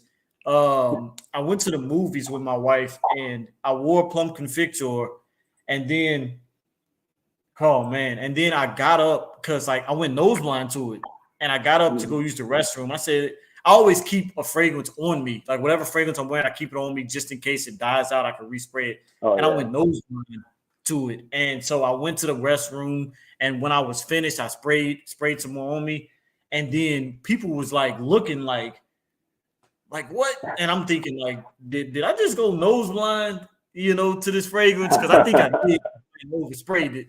But I wasn't because I wanted to smell it because it smells so good, and see, like right now it's taking over every fragrance. Like all I smell right now is that plum note. Like, oh my goodness, this is ridiculous. To Let me, me this go. was always just about comfort. I mean, like the whole plan with Plums and Picture was to, really bring you to that place where you just feel comfortable. I mean, you feel warm. You feel, and to me, like when I was making it and I was testing it, and I couldn't help but to feel like it. There was so much of it that brought me back to my grandparents. Because this is like this. I won't say this is like the exact smell of my grandparents' house. My grandmother, she cooked all kinds of stuff, baking all the time. But that the plum, like the richness, you know what I mean? Like that was, you would smell these types of rich fragrances in the house. She would be making something like that would just really penetrate the air. And then my grandfather always smoked a pipe. And the house, I mean, my grandmother made him smoke outside for the most part. The house didn't really smell like smoke. It smelled like pipe tobacco, like fresh, And like to me, that combination, and you know how it is, like you go to a house that's been lived in for a long time, especially like a house you're comfortable in, it all comes together. Like it just makes you feel that comfort in that house. So to me, this was, that's where this ended up going. Originally, it started off as a different fragrance. I had a different thing in mind. Yeah. I had to change paths on it, but through testing and everything else and trying to figure out what direction I wanted to go through, that plum just brought me right back to that feeling of, being in my childhood, being in that house, those strong smells and those the richness of it all, So I dedicated this one to my grandparents because that's really what I think of whenever I spray this on, and it's like just that comfort, you know what I'm saying? So in all of the fragrances that I've created, this one became the most personal one. So I would say, in all of the rest of them, you're going to find something that, it ties into New Orleans culture straight up. Easy to, I could give you a reference to whatever it is. You kind of see the correlation. This one is more personal. You know what I mean? This one is basically, me inviting you to my comfort place is what it is. Yeah. So, I know not everybody's going to appreciate it with the ouds and all that stuff. I mean, to me, that's represent. It's not for those of you who haven't smelled it, it's not, when we talk about oud, I'm not using heavy, like animalic, funky oud. It's just more of a cleaner, leathery type of oud. So it's not gonna smell like a barnyard or anything like that. It's gonna give it more of a undertone of older wood, like a lived-in house type of thing. You know what I mean? That's really what I was going for with this. So it's not gonna be in your face animalic or anything like that. You may not even identify it as oud when you smell it, because I didn't want it to be that pungent oud. It's just riding underneath the tobacco and the honey to give it that older, lived in, old wood type smell. Mm-hmm. Mm-hmm. So, Yeah. And I'm kind of biased towards oud because oud is one of my favorite notes. So I just like there's only one fragrance. I can't even think of the name of it. I smelled it in the TJ Maxx and I saw the bottle and I saw it had oud in it and I hated it. And I was like so shocked. I kept smelling it. Like I walked through the whole store with the bottle in my hand, like, can I like it? Because I love oud. And I'm like, why do I not like this? So I love almost every oud fragrance. But you're right. This one right here, if you didn't know oud was in it, you probably would just say it's just a good smelling fragrance. You wouldn't be able to, detect the oud, and you did that on purpose, because you wanted it to smell cozy. Yeah. And to be honest, I was, I was talking to my wife too. Dang, I got a lot of wife references, but I was talking to my wife too, and I was like, yeah, which fragrance? I'm gonna get a full bottle of. I want a full bottle of one of these fragrances, and I thought about plum confecture because I was like, I want a fragrance I can wear all year round, not just in the heat, not just in the cold time. And I was like, plum confecture would be the perfect fragrance to wear, during the all year round, and and now I see why. Also, why? Because it's actually one of those fragrances that it's more sentimental than it is, just going to remind you of New Orleans. And I resonate with sentimental stuff more than I do just stuff that'll just remind you of like, man, I went to Walmart with this fragrance, or I went and had this drink with this fragrance. So I definitely appreciate that. I see why I picked that one out, So definitely. So those were the four. And I'll say, I mean, one thing about it, all of the fragrances. Oh, sorry. Mm-hmm. What's that? No, you good. You go ahead. Can you still hear me? Sorry, it cut out for me. Oh, okay. No, I was just gonna say, I mean, all the fragrances are really sentimental to me. I mean, part of my story from the beginning. I'm no longer in New Orleans. I had to leave New Orleans for medical reasons, and we ended up in Houston. And unfortunately, we haven't been able to go back. But I mean, I miss New Orleans so much on every single day. When you're from a place, and I'm sure everybody can relate to this. I mean, there's no place like home. You know what I'm saying? And like when you're from a place where you enjoy living, not that you dread living in, but a place that you actually enjoy living in, and then something comes up in life, that outside of your power, you're kind of forced to leave that place. I mean, that's a hard thing, I mean, that is difficult to deal with. And to me, like each one of these fragrances represents my connection to New Orleans, and it brings me to New Orleans in my own way. Now, plum is the most sentimental to me, like on a personal level, as far as my life, you know what I mean? Because I'm bringing it to, my actual family and into the home. But I will say that my feelings towards all of them are really kind of the same. I mean, I just, it's like when you look back on parts of your life that you love and you appreciate, that's what this is. They're all different memories. They're all different parts of my life. And some of them are at my grandparents' house. Some of them are at Bourbon Street. So, whatever. Yeah. But they all mean a lot to me. You know what I mean? And that's what it is. Cool. Yeah. But yeah, like I was saying, I mean, the fact that you said that was your most sentimental one, even though all of them are sentimental, I think I could just relate to that because I mean, I'm blessed to have all sets of my grandparents on my mom's and dad's side still alive. So the fact that you said it reminds you of your grandparents, that's a good memory I can have as well to say every time I wear that one, I can think like, thank God that my grandparents are still alive, So that's really good. So yeah, that was the four from the first. Well, your first release was just Bourbon Street by itself. Then you did the release with all four of them, and then you did your summertime release, which was the four latest fragrances that came out recently. So with that, I'm going to start with. I'll just start in order right now. I have. This one is Big Easy Tropical. Okay. Yeah, and I love Biggie. This is probably out of your summer fragrances is probably one of them I wear the most.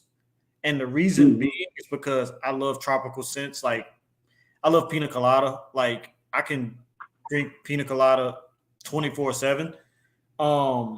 And like there used to be a drink called a Sobe, and they had a pina colada favorite, and it was my favorite pina colada drink of all time. And this reminds me of it, like the smell. And wow, it's beautiful. And oh my goodness, like you can see I get speechless every time I smell a scent, so it's like, whew. But let me go to Big Easy Tropical. Okay, so this one, top notes is pineapple, passion fruit, and apricot. Mid notes is coconut and orange blossom, and it sits on base notes of blonde woods, leather, and musk. And I like the fact that you put the leather in there because it gives it a little extra oomph and a little touch to it that is just beautiful. But overall, it smells like a tropical drink, So tell me, what was your inspiration behind this one? Because I really would like to know how you kind of came up with this one in particular.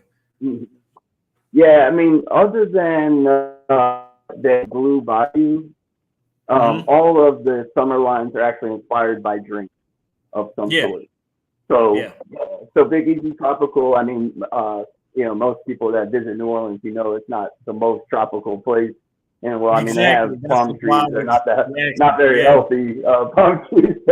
It's all they can do to stay alive, those poor trees. But they do. I mean, if you go on Bourbon Street, you go to some of those shops, you're going to see a lot of tropical influence. So you're going to see, because New Orleans is so tied in with the islands and the culture there, and you're going to see that in New Orleans, and it's represented in in different ways. I mean, but this right here is basically another daiquiri inspired fragrance. So at the daiquiri shop, they actually have one that's called a Big Easy Tropical, and not as popular, I would say, but it's the 190 octane. But from a fragrance standpoint, I love it. That profile of it, you know what I mean? So if I went to the daiquiri shop, I would get 190 octane 9 times out of 10. Well, I would say 8 times out of 10, but definitely a tropical drink would be next. I just love the way they smell, though. Yeah. And I definitely knew where you was coming from that, but for the people who be like, man, what is tropical got to do with New Orleans? I was like, man, let it hear from the man himself, because I mean, I know the Big Easy Tropical things, excellent, choice, things like that. And then, like I say, it kind of reminds me of kind of the pina colada vibes too. And it's just beautiful. And definitely, if you want one that is more, how should I say it, versatile, that's not going to exactly be 100% New Orleans related, where you can go somewhere else and then somebody else might be able to relate to it, this will be the one because it's tropical. And, it's kind of tropical fragrance. It's one of those fragrances where it's vacation in a bottle, So that's what I like about that one, which fragrances like Daiquiri Original can be that way too. But I think this is more tropical than that because, I mean, look at the name and look at the stuff that's in it. It gives it that tropical vibe. But I should probably clarify at this point that, even though I am making a lot of fragrances with booze and things like that, I don't want to give the wrong impression that, like I'm some kind of heavy, out of control drink or anything like that. I mean, the thing about New Orleans culture, for anybody that's not from New Orleans, drinking is a big part of New Orleans culture. Exactly. We're not talking about And when you go to different events, typically there's going to be different styles of drinks for those types of events. You know what I mean? Like, you're going out to Bourbon Street, you're probably going to end up drinking at some point in the night a hurricane or a hand grenade. You know what I mean? Those types of things. If you go to the daiquiri shop, you're gonna get things like this. You know what I mean? Like these types of things. A daiquiri shop, to put it into perspective, they have daiquiri shops on Bourbon Street, and you know that. This is for everybody else. They have daiquiri shops on Bourbon Street, but that's there's daiquiri shops all over New Orleans and the greater New Orleans area. I mean, all over Louisiana, really. Right. And you know what I mean. And when you go to one of those types of daiquiri shops, it may be for like a barbecue, something at your house. Maybe you're going out to the lake, that type of thing. Yeah. So each one of these represents, I mean, it's not just about the drinking and all that stuff. It represents the occasion, you know what I mean? So it's like they're drink inspired, but they do represent more than drink. Right. Absolutely. And the thing is too, when you say you're representing New Orleans, I mean, that's just one of the things that New Orleans is. You're not saying that like you're just a straight up alcoholic, but you're saying that, hey, when you go to New Orleans, that's some of the things you're going to see. That's some of the things you're going to smell. So when I'm encompassing New Orleans, I'm encompassing what I see and what I smell, because I mean, if you was from Las Vegas and you want to do Las Vegas inspired, you would have to do the same thing, or, wherever, or Miami inspired. You would have had to put some boozy notes in there, because that's just, it is what it is, but I'm loving Big Easy Tropical because like I said, I love just those tropical notes in it and everything. And that's just amazing. And I know I'm biased again because I said I love all of these fragrances, but at the same time, again, I'm going to say this again. I'm not saying this because, this is bro. I'm saying it because it truly is some beautiful fragrances. Thank you. Yeah. So, thank you. Yeah. So let's move on to, in order, is Blue Bayou. That's the one that I cannot find. I do have Blue Bayou here, but if you can see, yeah, there's the crack. Oh yeah. So yeah, but I was able to salvage some of it. It does still smell like Blue Bayou because it's strong, so I still can get the notes. And I might have a few sprays left in the atomizer that I can get out. So let's do it like that. Yeah, I think with Blue Bayou, because of all the boozy cocktail stuff, this one took people by surprise the most. I think they were expecting some, cocktail related drink, and I get that. But a big part of living in Louisiana, in New Orleans, the surrounding area of New Orleans, it's a wetland. Most of the people that live in the South, living in the New Orleans area, they either work on, in the oil field or they work on fishing boats. It's all water related.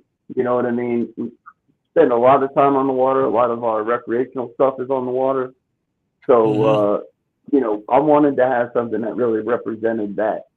Now, the water in New Orleans or in Louisiana is wetlands. It's not going to be, clean water like you're gonna see, somewhere else. You know what I mean? San Diego or wherever, I don't know. But it's gonna be swamp water. You know what I mean? Now, absolutely. Swamp water is gonna have a little bit of an herbal smell. It's gonna be surrounded by the actual brush, by the marsh. So that's really what I was aiming for with Blue Bayou. Is I wanted to have a marine, but not a typical marine. I wanted it to be something that really represented, the water that we experience. The not as clean. I mean, it's a clean fragrance. Don't get me wrong, but despite the herbalness, that comes from the idea of being in the water that's completely surrounded by nature, by cypress trees, by palms, different things like that. So that's really what I'm encompassing there with that, with the basil and with the ginger and the spice, is to give that edge to the marine so that you feel like you're in the bayou or you're in the marsh. Yeah. And what's funny? Shout outs to Unaverage Joe in the building. I appreciate you, brother. I don't know if he even heard you say Blue Bayou because he kind of jumped in. Seems like when you were talking about it, immediately. If I say Blue Bayou, Joe comes in immediately. That's the thing. It's like a cue. Yeah. I say Blue Bayou, there's Joe. Yeah, and that's one thing about your fragrances. It's like you said, all of your fragrances are memories. So like, even if I can take the label off all these fragrances, set them blindly, and just say 2 words about them. People are going to know which fragrance it is, or just if they just sniff it one time, they're going to know which fragrance it is, because it's the memories, more than just the fragrance or the name of it or whatever the case may be. And that's one thing that I love about these too. Like, you can tell a story. Like, literally, if I just stayed a week in New Orleans, I can literally do everything that encompasses these fragrances. I can literally I can literally go get a 190 octane. I can eat at Cafe Du Monde. I can walk down Bourbon Street. I'm gonna go somewhere that's gonna smell kind of like plum confecture, because that's just how like these houses and even some restaurants can have that smell. I'm gonna get something tropical because I just love tropical scents, and I love tropical drinks. And then before I move on to the other two, then of course, you're gonna be like, if you do a swamp tour, or even just being in New Orleans, you're gonna smell the bayous eventually, because even in the French Quarters, because you're right by the water, so yeah, that's right. The river's right there. Yeah. If you're in a Bourbon Street, you just walk a few streets down, you're gonna be at the Mississippi River. Yeah, and we do that all the time. Like when me and my wife goes to New Orleans, we always go down the levee to go to the Riverwalk Mall, and it's right there, and you're gonna get that smell. So the most unique one, and this is the one that I'm going to next, and that is Hand Grenade. This one, so unique, and the reason I say that is because this is the one that had me sitting for 5 minutes saying, how did you do it, brother? Like, my goodness, because I didn't think like the smell of a hand grenade and then the smell of this fragrance. I was shocked. I was like, wow. Like, I literally had to laugh and say it was the most unique one. And it's one of the best smelling ones as well, because even if people do not know what a hand grenade smells like, they just gonna like it. They're just gonna like a sweet smelling fragrance. And it's, oh my goodness, like, it smells just like a hand grenade. And that's the best way I can put it. I know that sounds kind of cliche to say, oh my God, it just smells like a hand grenade. But every single time I try to describe it, I literally cannot say anything else but the fact that it smells just like a hand grenade. Let me actually pull this one up.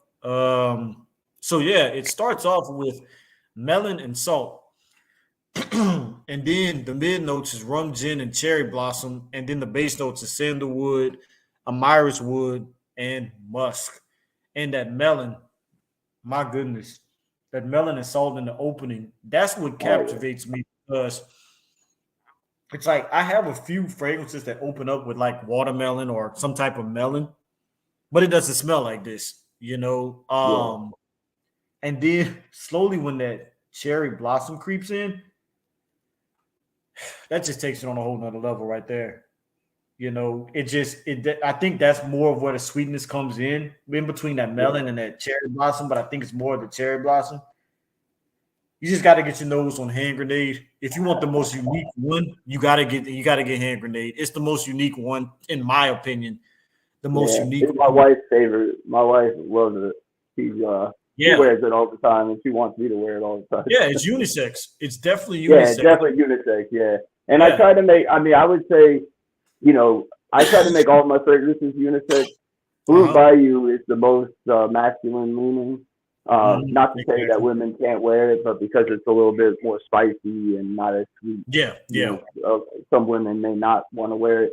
But for the most part, my goal is, other than Blue Bayou, my goal was to make them, as unisex as possible, because, this is a modern trend, that, forget about all of the way. If you like something, if it smells good and you like it, just wear it. I don't want to put a gender label on a fragrance because it's just marketing at the end of the day. You know what I mean? Right. So I don't want to tell people, if you're a woman, you can't wear this. If you're a man, you can't wear this. I think that's ridiculous. Exactly. Let the people decide for themselves. You know what I mean? Yeah, wear what you wear. Yeah. Yeah. Now, I'll kid you wrong. Fragrances that my wife has that I would never wear a day in my life, because then people are going to turn their heads and it's not going to be for the right reason. They're going to say that smells very feminine on you. So, but at the same time, I'm not going to knock anybody if they want to wear a fragrance like for example, shout outs to again to Ross at TLTG Reviews. He just did a video where he went rack store shopping and bought Moschino Toy Boy, the one in the like pink or the new one, yeah, like a bubble gum. Yeah, it's like a bubble gum he said, and it was in the women's section. But at the same time, the way he described it, I was like, I would wear that as well, even though that's a feminine leaning fragrance, and that's what I do when I go to the rack stores. I check the men's fragrances, and then after that, I go to the women's fragrances. And if I can put my nose on some of them, I bought fragrances that were geared towards women because I'm like, this actually smells more unisex, Oh yeah.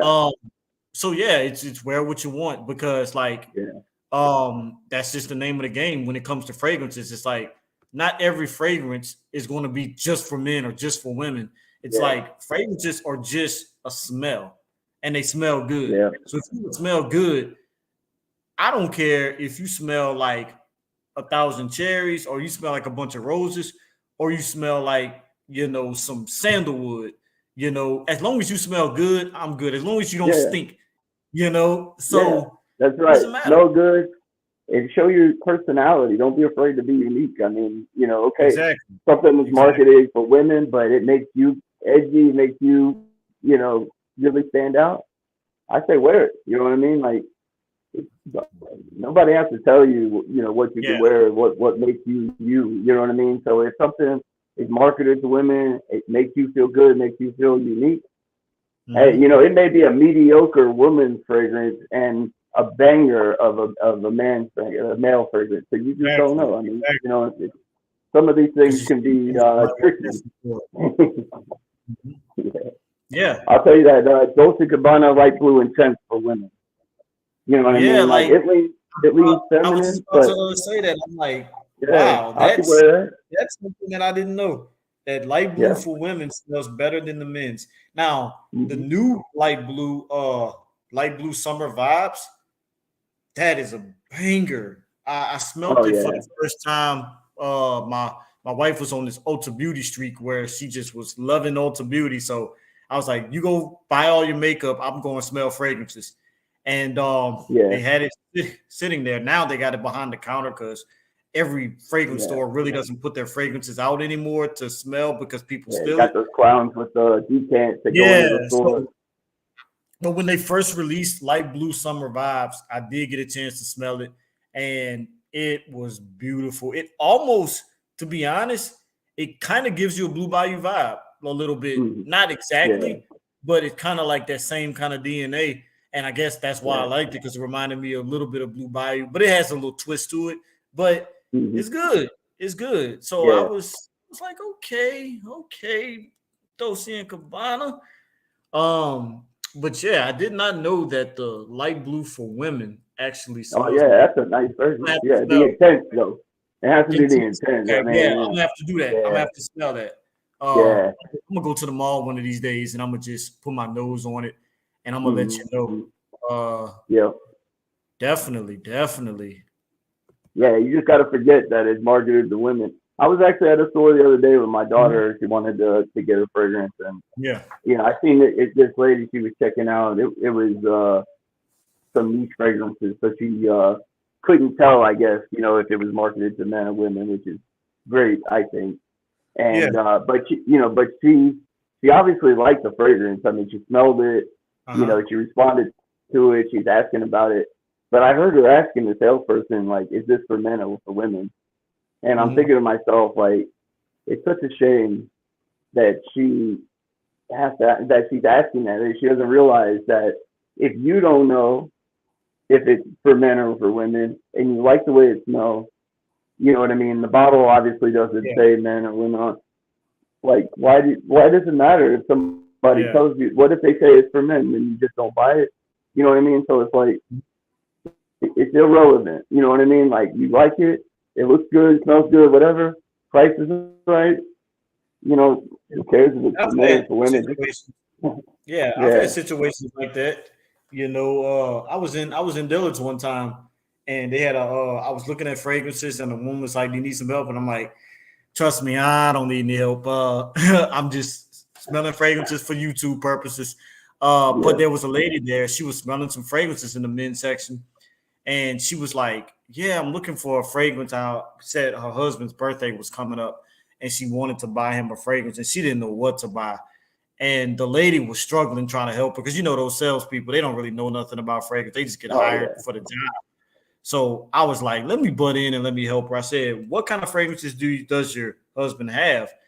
And she told me and everything. And the lady just like literally stepped back and was like, seems like you know more than me. I said, yeah, you know.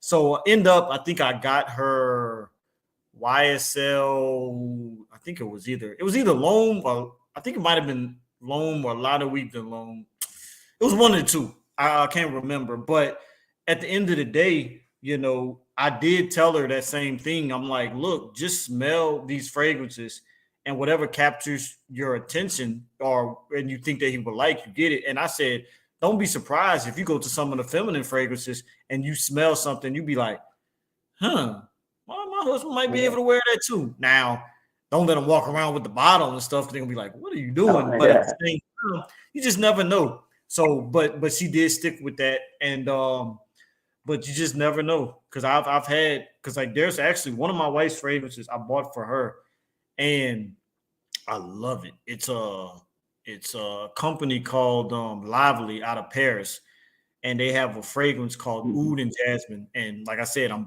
biased to Oud, so I love it. The jasmine note makes it a little sweet and a little feminine, but it still has the oud in there that I could get away with it, but I never wear it. That's her scent, but I wish I could, you know, because it is, oh my God, it's so sexy. And I almost bought it for myself, but I said, let me surprise my wife with this. So I surprised her one day and said, I got you a fragrance. And every single time I see it, I'm like, man, I wish it was mine. Oh, yeah. You know? Yep. That's the beauty of those types of gifts, is that they're a little bit for you also. Yeah. Here, honey, I got you this. Yeah. I do have another fragrance. I got us this. So I think I'm good. Yeah. So, but last but not least, we're going to get into Raspberry Electrique, of course. And this is another one that obviously you can see that's one that fell too. But I was able to save a bit of juice, you know, so I can actually spray this one with you. Nice. So because I used to subscribe to Scentbird, so I still have some of their decants, and this was empty. So I said, let me keep it. I didn't know why I wanted to keep the decant, but I see why, just in case I break a fragrance. I can see. Whew, wow. Yeah. And this one, that raspberry note, oh my goodness. Like, I'm starting to love a lot of those berries, like the cherry notes and the raspberry notes and blueberry, because I just got my one of my favorite scent profiles is Jubilation 25. I love that. And I love that person. It opens up with, I think, blackberry. That is beautiful. But like, there's a clone called Jubilee 26 that I bought from Marshall's. Yeah. And I made some people mad because I said it smells better than Jubilee 25. And because it's sweeter, a little bit sweeter. Yeah. And that's what I like about it. And oh my goodness, I just love that black. But I have a decant of Jubilee 25. I don't really wear it because that's expensive fragrance and I'm not trying to use all of it. Yeah, you know, burn through it. Yeah. Yeah, so that's why I'm glad I got Jubilee 26, because I'm like, I can spray that as much as I want. But I think they're going to eventually get sued because it's a company called Milestone, and they knock off the names, the bottles, the scent, all that type of stuff. Yeah. I can't get down with direct knockoff, but I mean, you know, inspired buys and, you know, certain clothes and stuff where it's not so direct. I mean, I think, and this is more of an inspired buy, but the fact that they knocked off the bottle and knocked off the name, you could tell this they was trying to do a clone, but like I said, it's sweeter, so I kind of say it's an inspired buy. But to me, I hate to say it, but I think they kind of knocked it out the park. Oh, a little bit OG. And I made some people mad because they was like, ran with it. But I think it is. So if you ever go to like Marshalls or TJ Maxx and see it, definitely it's blind buy worthy. Anything by Milestone Parfums is definitely blind. They do nothing but clones. But they're amazing. Like I have they have one called Oud Woody, which of course is Tom Ford's. Oh, I seen that Oud Woody. Yeah. That literally lasted. Oh my God. It lasted. I sprayed it. And before I went to bed, that might have been about 5 or 6 hours.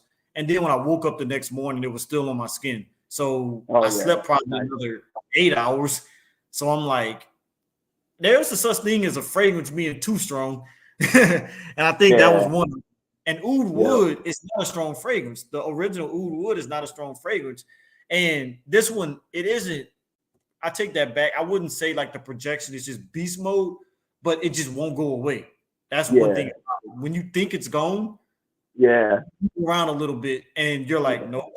You gotta scrape too it much off. of anything can make it go bad. Like you want to enjoy your fragrance, but the next day you want to enjoy another fragrance. You know what I mean? You don't want like there's a such thing as showering a fragrance off your skin. But I never thought I would have to scrape a fragrance off my skin. And that's one of those where you shower and you're like, I still get looks. Like I'm sitting, sometimes I like to relax and like massage myself in the tub and stuff. And when I'm in there, a lot of times, if I have like some kind of like oils in the tub to help, like if I have some pain or something like that, it'll get rid of my fragrance. Even that stuff in the tub did not get rid of the fragrance. I was like, why am I still smelling this? So it's one of those. But going back to we go back to Raspberry Electrique because I know we kind of went off topic. Let me go to the notes to let people know what is actually in Raspberry Electrique. One thing people may notice when you use our fragrances, you'll see that there's like a shine, and I don't know if you can tell on the camera, maybe a little bit, but we actually added oil to soothe the skin as well. So not everything that goes into our fragrances is just about the smell. When we talk about quality, we're also concerned about the safety and also the wearability of it. You don't want you to set on fire when you spray your skin with pure alcohol or something like that. So exactly. You see a shine, if you see an oily shine, don't be worried about it. I mean, it's not, it's a good thing. It's actually things that are meant to moisturize. Right. Yeah. And that's, I'm glad you said that because I really didn't know that. And so letting people know like, hey, these fragrances, not only do they smell good, but they're pretty good for you. And how often do you get a fragrance that's not only smelling good, but good for you? So that's really good. With Raspberry Electrique, it opens up with lemon, raspberry, grapefruit, and saffron. And if you see it, you should obviously know that it opens up with lemon and, raspberry because it's on the bottle. But the mid notes is gin, cherry blossom, and patchouli. And then the base notes is cedarwood, vetiver, clearwood. I'm sorry. I'm reading it wrong. Clearwood, vetiver, and musk. Now, that lemon and raspberry, and I'll tell you one thing, I normally don't like too much fragrances that have lemon and musk in it. I don't know why. If it's lemon and musk or if it's patchouli and musk, I'm usually because I gave away all of my fragrances, pretty much the majority of my fragrances that had that in there, I gave them away. Like Versace Blue Jeans Man was one of them that I couldn't stand. And then there was a few of them. And I said, why do I not like these fragrances? And then I looked them up on Fragrantica, and all of them had two things in common. They either had lemon and musk or they had patchouli and musk. And I was like, oh, well, that's why. So I had to see what's in common with all these fragrances. But this right here is beautiful. I'll tell you this. This is the first lemon and musk fragrance that I actually say not only do I like, but I really like. and you did it first for me. You know, so I appreciate the fact that I can get into a fragrance that has that musk and lemon in there. But yeah, again, you know, this is like y'all know, this is drink inspired, smells exactly like what it's supposed to. And I'll let you talk more about it, like the inspiration behind it and everything. But I'll tell you right off the bat, it does what it's supposed to do. So yeah, I appreciate it. Yeah, so this one's inspired by the electric lemonade is what it's called, the daiquiri in New Orleans.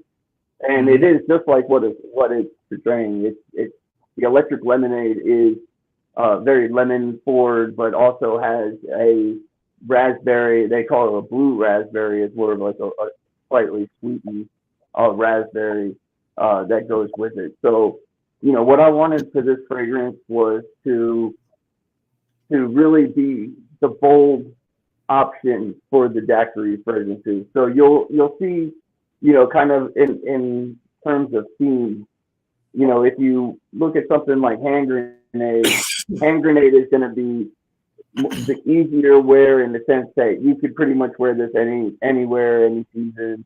It's not gonna, you know, it's not gonna be too harsh or too much for anybody. It's very easy going. You know, a big easy tropical, a little bit more daring. You know, not everybody appreciates tropical things.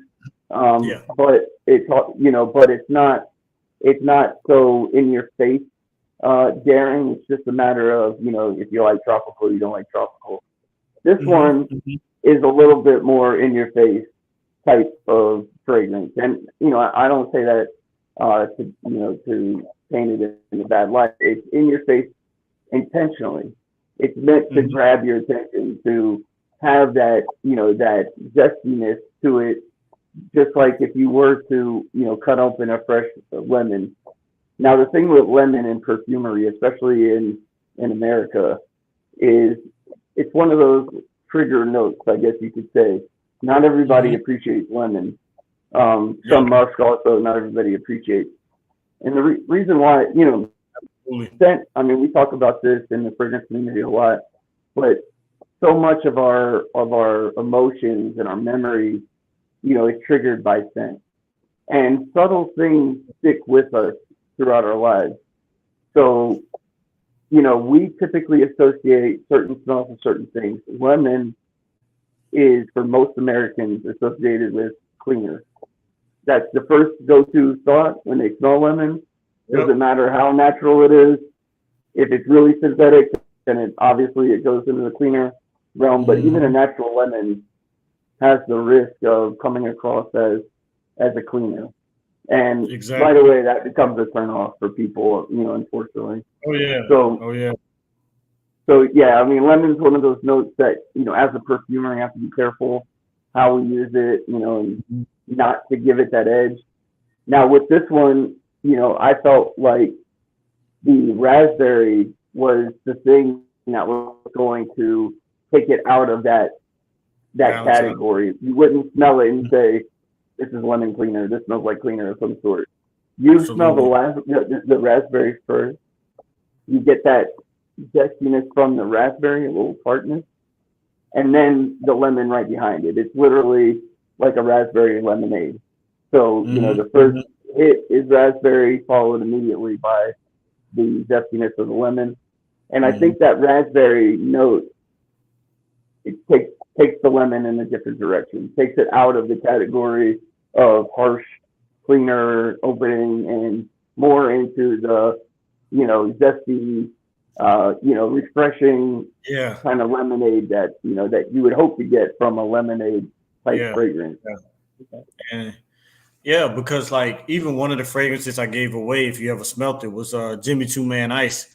I gave away that one too because I was like, it just smells like straight lemon. Like it doesn't smell like anything else. Like even on the dry down, I got nothing but lemon.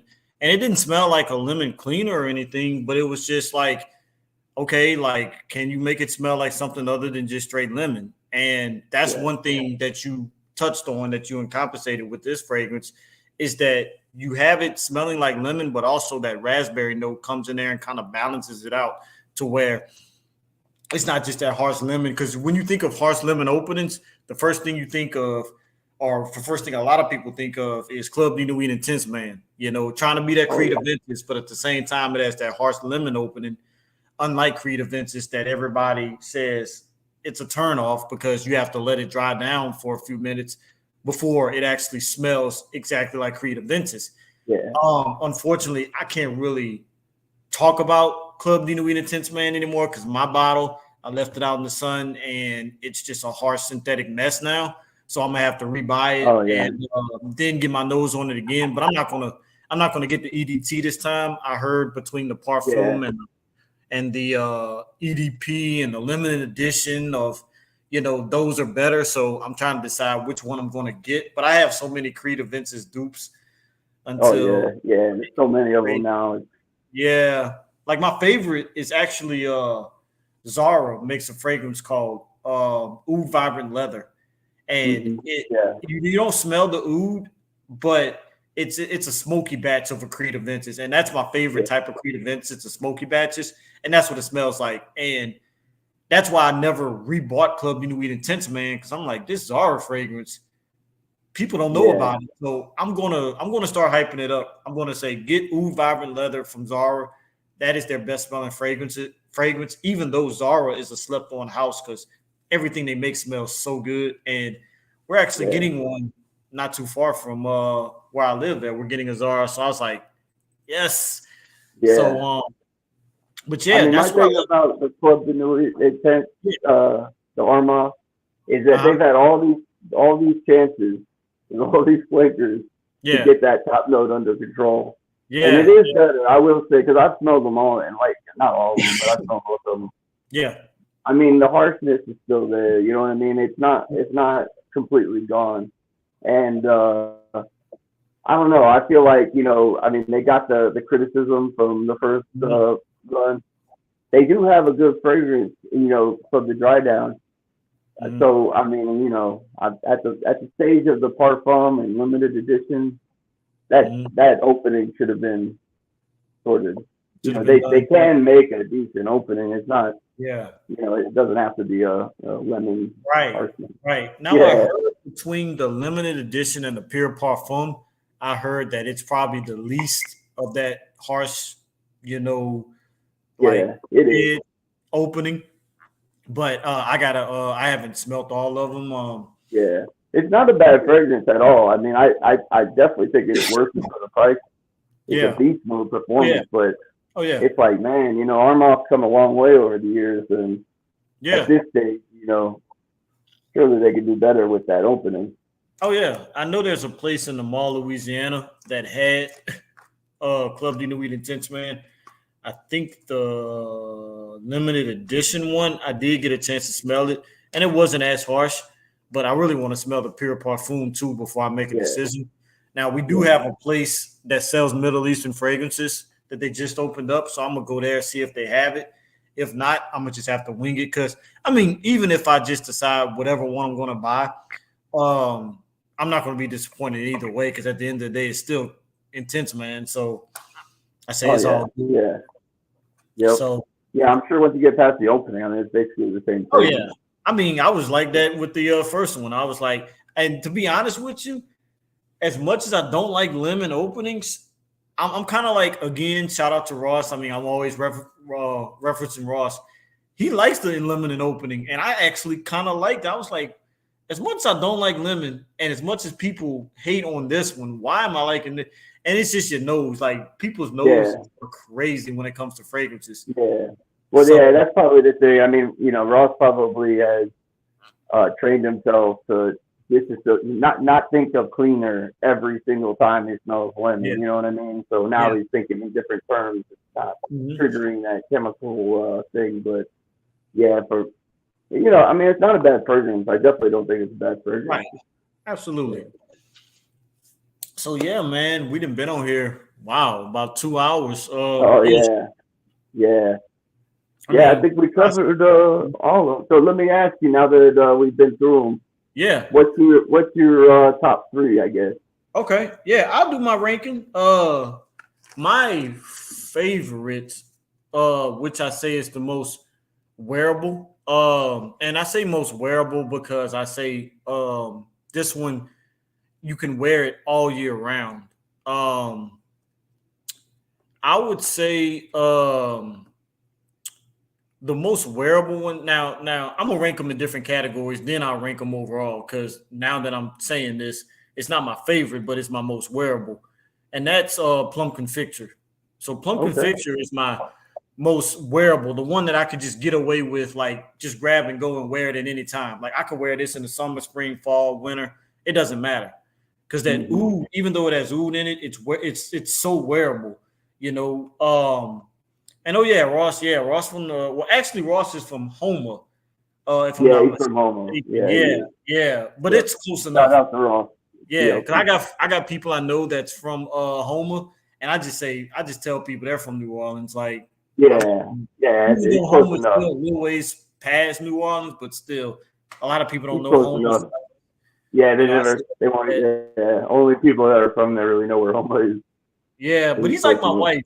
Ross is like my wife. He's lived so many different places because, like, my wife, she's lived in so many different places, and that's how Ross. Like, Ross is in New Orleans. Then next thing you know, he goes to Houston. Then next thing you know, he goes to Colorado.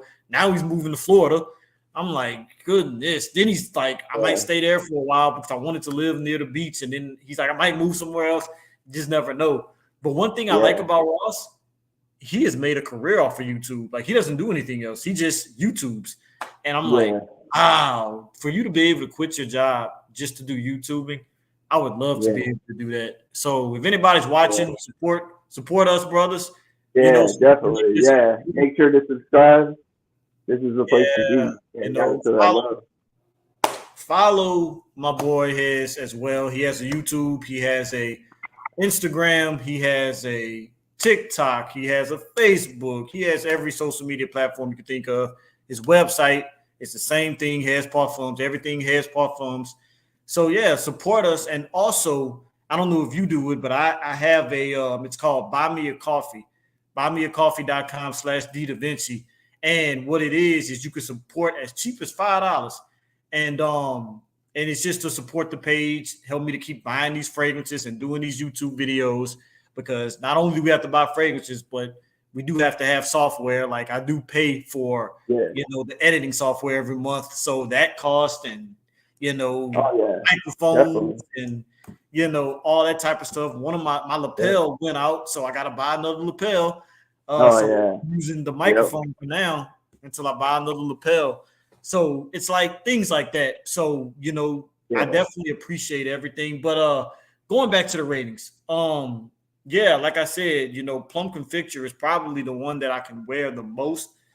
But as far, let's say my overall favorite, of course, and I hate to sound biased because everybody likes it too, but Bourbon Street is my favorite of all time. It's probably the one that I feel like the more I wear it, the more compliments I'm going to get, because I feel like that's just the ultimate compliment getter. Yep. It always warms my heart when Bourbon Street is ranked number one, because I mean, it's really, this is the confidence booster right here. If it wasn't for this fragrance and the response that I received from it, none of the rest of this would be happening right now. So no, it's awesome. Yeah, and I like when you did one of your earlier commercials when you like put every single person who did a review in one thing, and it was all like Hez Parfums, Hez Parfums, Hez Parfums. And when I saw that, because I incorporated that in my video when I did the review, and when I was watching it, I was like, there's a lot of people that like your fragrances. And I'm like, to say you're just starting off, I'm like, that is an overwhelming. I would just feel overwhelmed if I literally had that much response of just starting out. So kudos to that. No, it really is. I mean, it's, for you to say that, I mean, that's exactly what it is. It's the overwhelming love and support is like, I talk about, perfuming being, such a therapy for me and the hardest time, but it's just something that just continuously gets that. I mean, coming out of it, having a whole community, the way that people, support each other in this community, it's amazing. So, I mean, honestly, I appreciate I appreciate everybody, so much for the love and the support. I just don't even know how to express it, to be honest with you. It's so much. I mean, just keep doing what you're doing, man. Like, that's what I would say. Like, keep releasing these fragrances, and we're going to keep supporting you, because it's a passion of yours. I can tell, because, like, the proof is in the pudding. The proof is in the sense, like, it's a passion of yours. Just like me reviewing fragrances, it's a passion. I want to get like the people who can do this full time and everything. But at the end of the day, I got a family, we gotta have the 9 to 5s and everything. Yep. So yeah. You're gonna get there though. You're definitely gonna get there. And we got, some great people in the chat. I mean, it takes time. I mean, I remember when people like Ross was just starting off, people like Justin Copeland, Aromatics, all those people, like, and now that they're, doing pretty good, it's like, like, even shout out to Aromatics, like, he's only been doing it for probably the length of time I've been doing it, and he has his own fragrance out. And I'm like, man, I can clap to that, because I want to get to that point too, where, I do a fragrance, never know. D Da Vinci and Hez, I mean, it's just, you just never know, because, like, people like that type of stuff. Like, what's his name? Golly, I'm Jensen's. Like, I walked in what's the place? Fragrance Outlet the other day. Mm-hmm. I walked in Fragrance Outlet the other day, and I was looking in the Michael whatever his name is, the one who makes And then next thing you know, I'm looking, and like, I always knew Jensen's had a fragrance that he did with him that was sold there, but then just to see it in person, I'm like, I know he's proud. Hey, look where I've came. And look where I'm now, and good. I got my nose on it, and it smells pretty good. So I'm like, that is just great. And some people, when they make fragrances, it's like they have 1 or 2 or 3 that they make, and you have 8 with more to come. It's like, that's definitely what I call a passion, because the fact that you have these fragrances so fast, it's like, I only know that you have bigger blessings to come, and that's just amazing, so I appreciate that, brother. I really do. Yeah. So as far continuing rating these, because I know I keep going off on tangents, but to keep rating them, I'd say, like, my favorite, as far as, like, how would I say, date night, I will always probably go to Cafe Beignet when it comes down to that.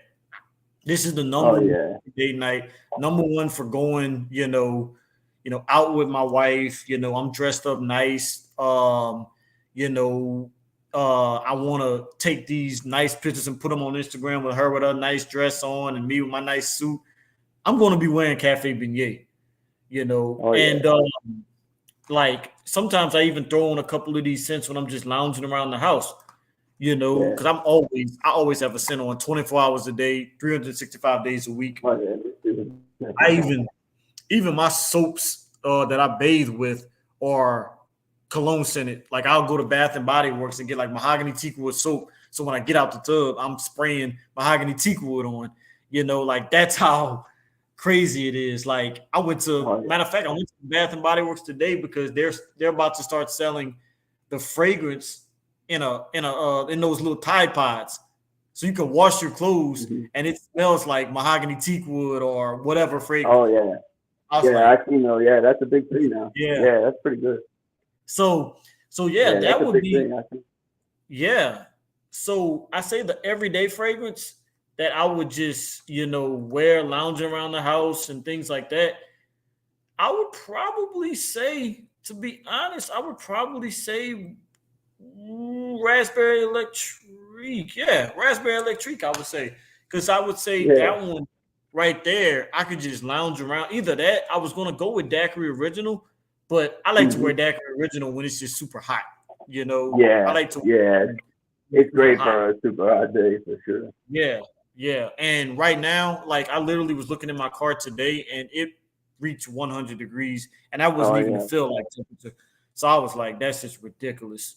Yeah, I was worried when I came on here. I just came out. I was outside with the kids, and I just couldn't stop sweating. It's so hot today. Yeah. I'm like, I better stop sweating before this thing. They're going to think I'm all crazy coming in here. Yeah, it is all good, brother. Now, the most head-turning one, I would say, would be hand grenade, because it's the most unique. Like I said, it's the most unique one. But I would say that. But with that said, I've my favorite overall is going to be Bourbon Street. But I've noticed from the community, from watching different people's lives and stuff, people are loving Blue Bayou. Oh yeah, Blue Bayou's taking off. Yeah. We sold out earlier in the week. I just restocked it. But it's going fast. I'm not gonna lie to you. And that's another Cafe Beignet sold out also this morning. I saw that. Hopefully have that back in stock next week. But they're going. They're moving fast. Yeah, like I noticed, because whenever I think it was D4G and Colossus did a live together, and when they both smelled Blue Bayou, they was just like, all right, that's my favorite, like hands down. And they had great it's like I said, all of these fragrances are up there. So like, don't think that when I say this is my favorite, that I'm like, well, not that one. It's just so hard. So I tried to say, look, I tried to come out like that. Like, I like this, I like this, because every one of these fragrances are top tier. They're really niche quality. And I would consider, even though you're indie brand, I would consider it to be niche as well, because I consider niche to be, you don't do anything else but fragrances. He's not making clothes. He's not making, he's not making cars. Like, Mercedes comes out with, their cologne, but they're making, I consider niches when that's all you focus on. Like, Homage, that's all they focus on is fragrances, So keep it up, brother. And, I'm anticipating seeing you in the stores, one day, man, like next to the homages and stuff like that, because to me, you're on that level already with those type of fragrances, because like I've smelt the homages, I've smelt the MFKs and, the Cartiers and those, richer fragrances. And it's no different than this, it's no different, and another thing too, while I, we wrap things up, is that, these fragrance companies, I notice, especially even the more expensive ones, they sell these fragrances $300, $400, $500 on up, and sometimes the quality isn't even as good as other fragrances, like these and other brands. And I'm just like, no. Yeah, I mean, there's some tricks in the perfume industry that a lot of people need to understand. And there's a lot of marketing tactics that happen, especially in the mainstream perfume industry. And the price itself is actually part of the strategy. So if they put a high price tag on something, the immediate response is it must be something special. If you put a low price tag on something, typically the immediate response is it must be cheap. I'm here to kind of challenge that a little bit. I use only the best materials that I could get. I'm not going to say I use everything that they use, because some of these big houses, they have access to things that indie houses can't get.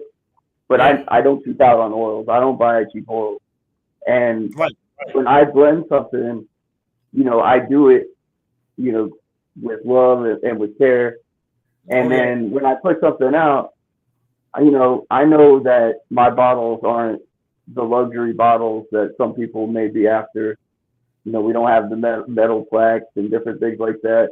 The reason why we don't have that is because I just want to deliver a good fragrance. I'm not trying to stop you from paying the bills, make you spend, $300-$400 on something just to smell good. Right. So, I don't want people to think, okay, it's $65 a bottle. You know what I mean? It must smell like a cheaper fragrance. Mm-hmm. You know what I mean? I just encourage everybody to understand that price doesn't always mean quality. You know what I mean? Like expensive price does not mean expensive oils went into it. Yeah. And absolutely. You know, and in my case, you know, expensive oils doesn't necessarily mean it has to be a super expensive fragrance. Exactly. You know what I mean? Exactly. A premium oil do not force the perfumer to charge astronomical prices. That's not the reason why they're doing it. So, anyways, I won't go into all the reasons why they do it, but as far as I'm concerned, you know, I use the best I could get my hands on. I put it in a bottle that I think is you know, is good and fun and, you know, a good product. And I put a price tag on it that I think is going to, you know, make it worth buying without necessarily making me feel guilty about it afterwards. You know what I mean? Yeah. We have 8 fragrances. They're $65 a piece. We also always do sales. You know, right now we have 4 discount codes on our website if anybody wants to check us out. But yeah, I mean, you know, the idea is to give you that new experience with the fragrance, but without, you know, costing you an arm and a leg. I mean, it's just not who we are. Oh yeah. And now I know you talked about the bottle. Do the community a favor and spray one of them bottles again, because that atomizer is ridiculous. Like, you talk about like you're not trying to put too much effort into the bottle, but look at that atomizer. Like, that spits out a lot of juice. You know, now that is crazy. I always like a good atomizer because I like a lot of juice to be sprayed at one time. Yeah. So because the more juice you spray, the less juice you're actually going to use, because you don't have to spray as many times on your skin. So people don't realize that, you know. But so like if I spray, you know, one of your fragrances, I can spray it one time here. But then if I get another bottle, I might have to spray 2 times in that one spot because it's not spitting out as much juice. Now, you know, but yeah, like $65, you know, that is not, like he said, that doesn't mean that he's not putting as good, because like thing about it is, I understand some fragrances have to be expensive because, like, for example, if you're getting high quality oud, that could be in the thousands of dollars. Oh yeah. Oud runs a really high price. So definitely. Yeah, so that's a prime example. But at the same time, trust me and believe when we both say that these fragrances are really high quality for the price. You're paying $65, you know, for these fragrances, but you're getting really high quality juice. It is just, like I said, I can't talk nothing but good about the house, you know, and that's all I have to say. You know, I've hyped you up, I think, enough. You got anything else you want to tell the community? Yeah. No, I mean, I just really appreciate everybody's love and support. I mean, honestly, you know, as far as the price, I don't want to get hung up on the price. I mean, I charge $65, not because I have to. I do it because I want to. You know what I mean? I try to do the best I can to give back as much as I can. I mean, you know, with every purchase, people get free samples. You know, I just want people to have the experience. You know what I mean? To really feel good about the purchase that they made and feel like, you know, they're getting more than, you know what I mean? Like sometimes you buy something, you feel just, you know, let down a little bit because you got what you got, but that's it. I mean, you know what I mean? It is what it is. But for us, we want you to experience it. We want you to come, you know, enjoy our fragrance. You know, if you can't afford to buy multiple ones, don't worry. We'll send you samples. We still want you to enjoy them. You know what I mean? So that's what we're about. I mean, we want to give back, but, you know, again, I mean, we wouldn't be here if it wasn't for the love and the support with the community, people like you and, you know, other reviewers that, you know, some of them are here in the chat.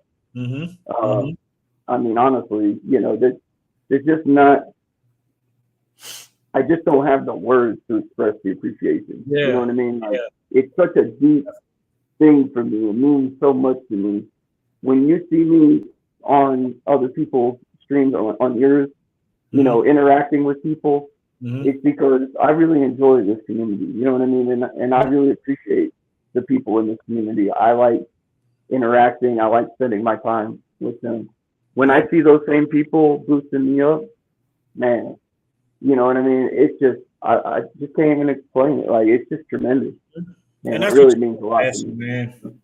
Yeah, Yeah. that's what you call passion. Like you hit the nail on the head, not just with a hammer, but with a mallet.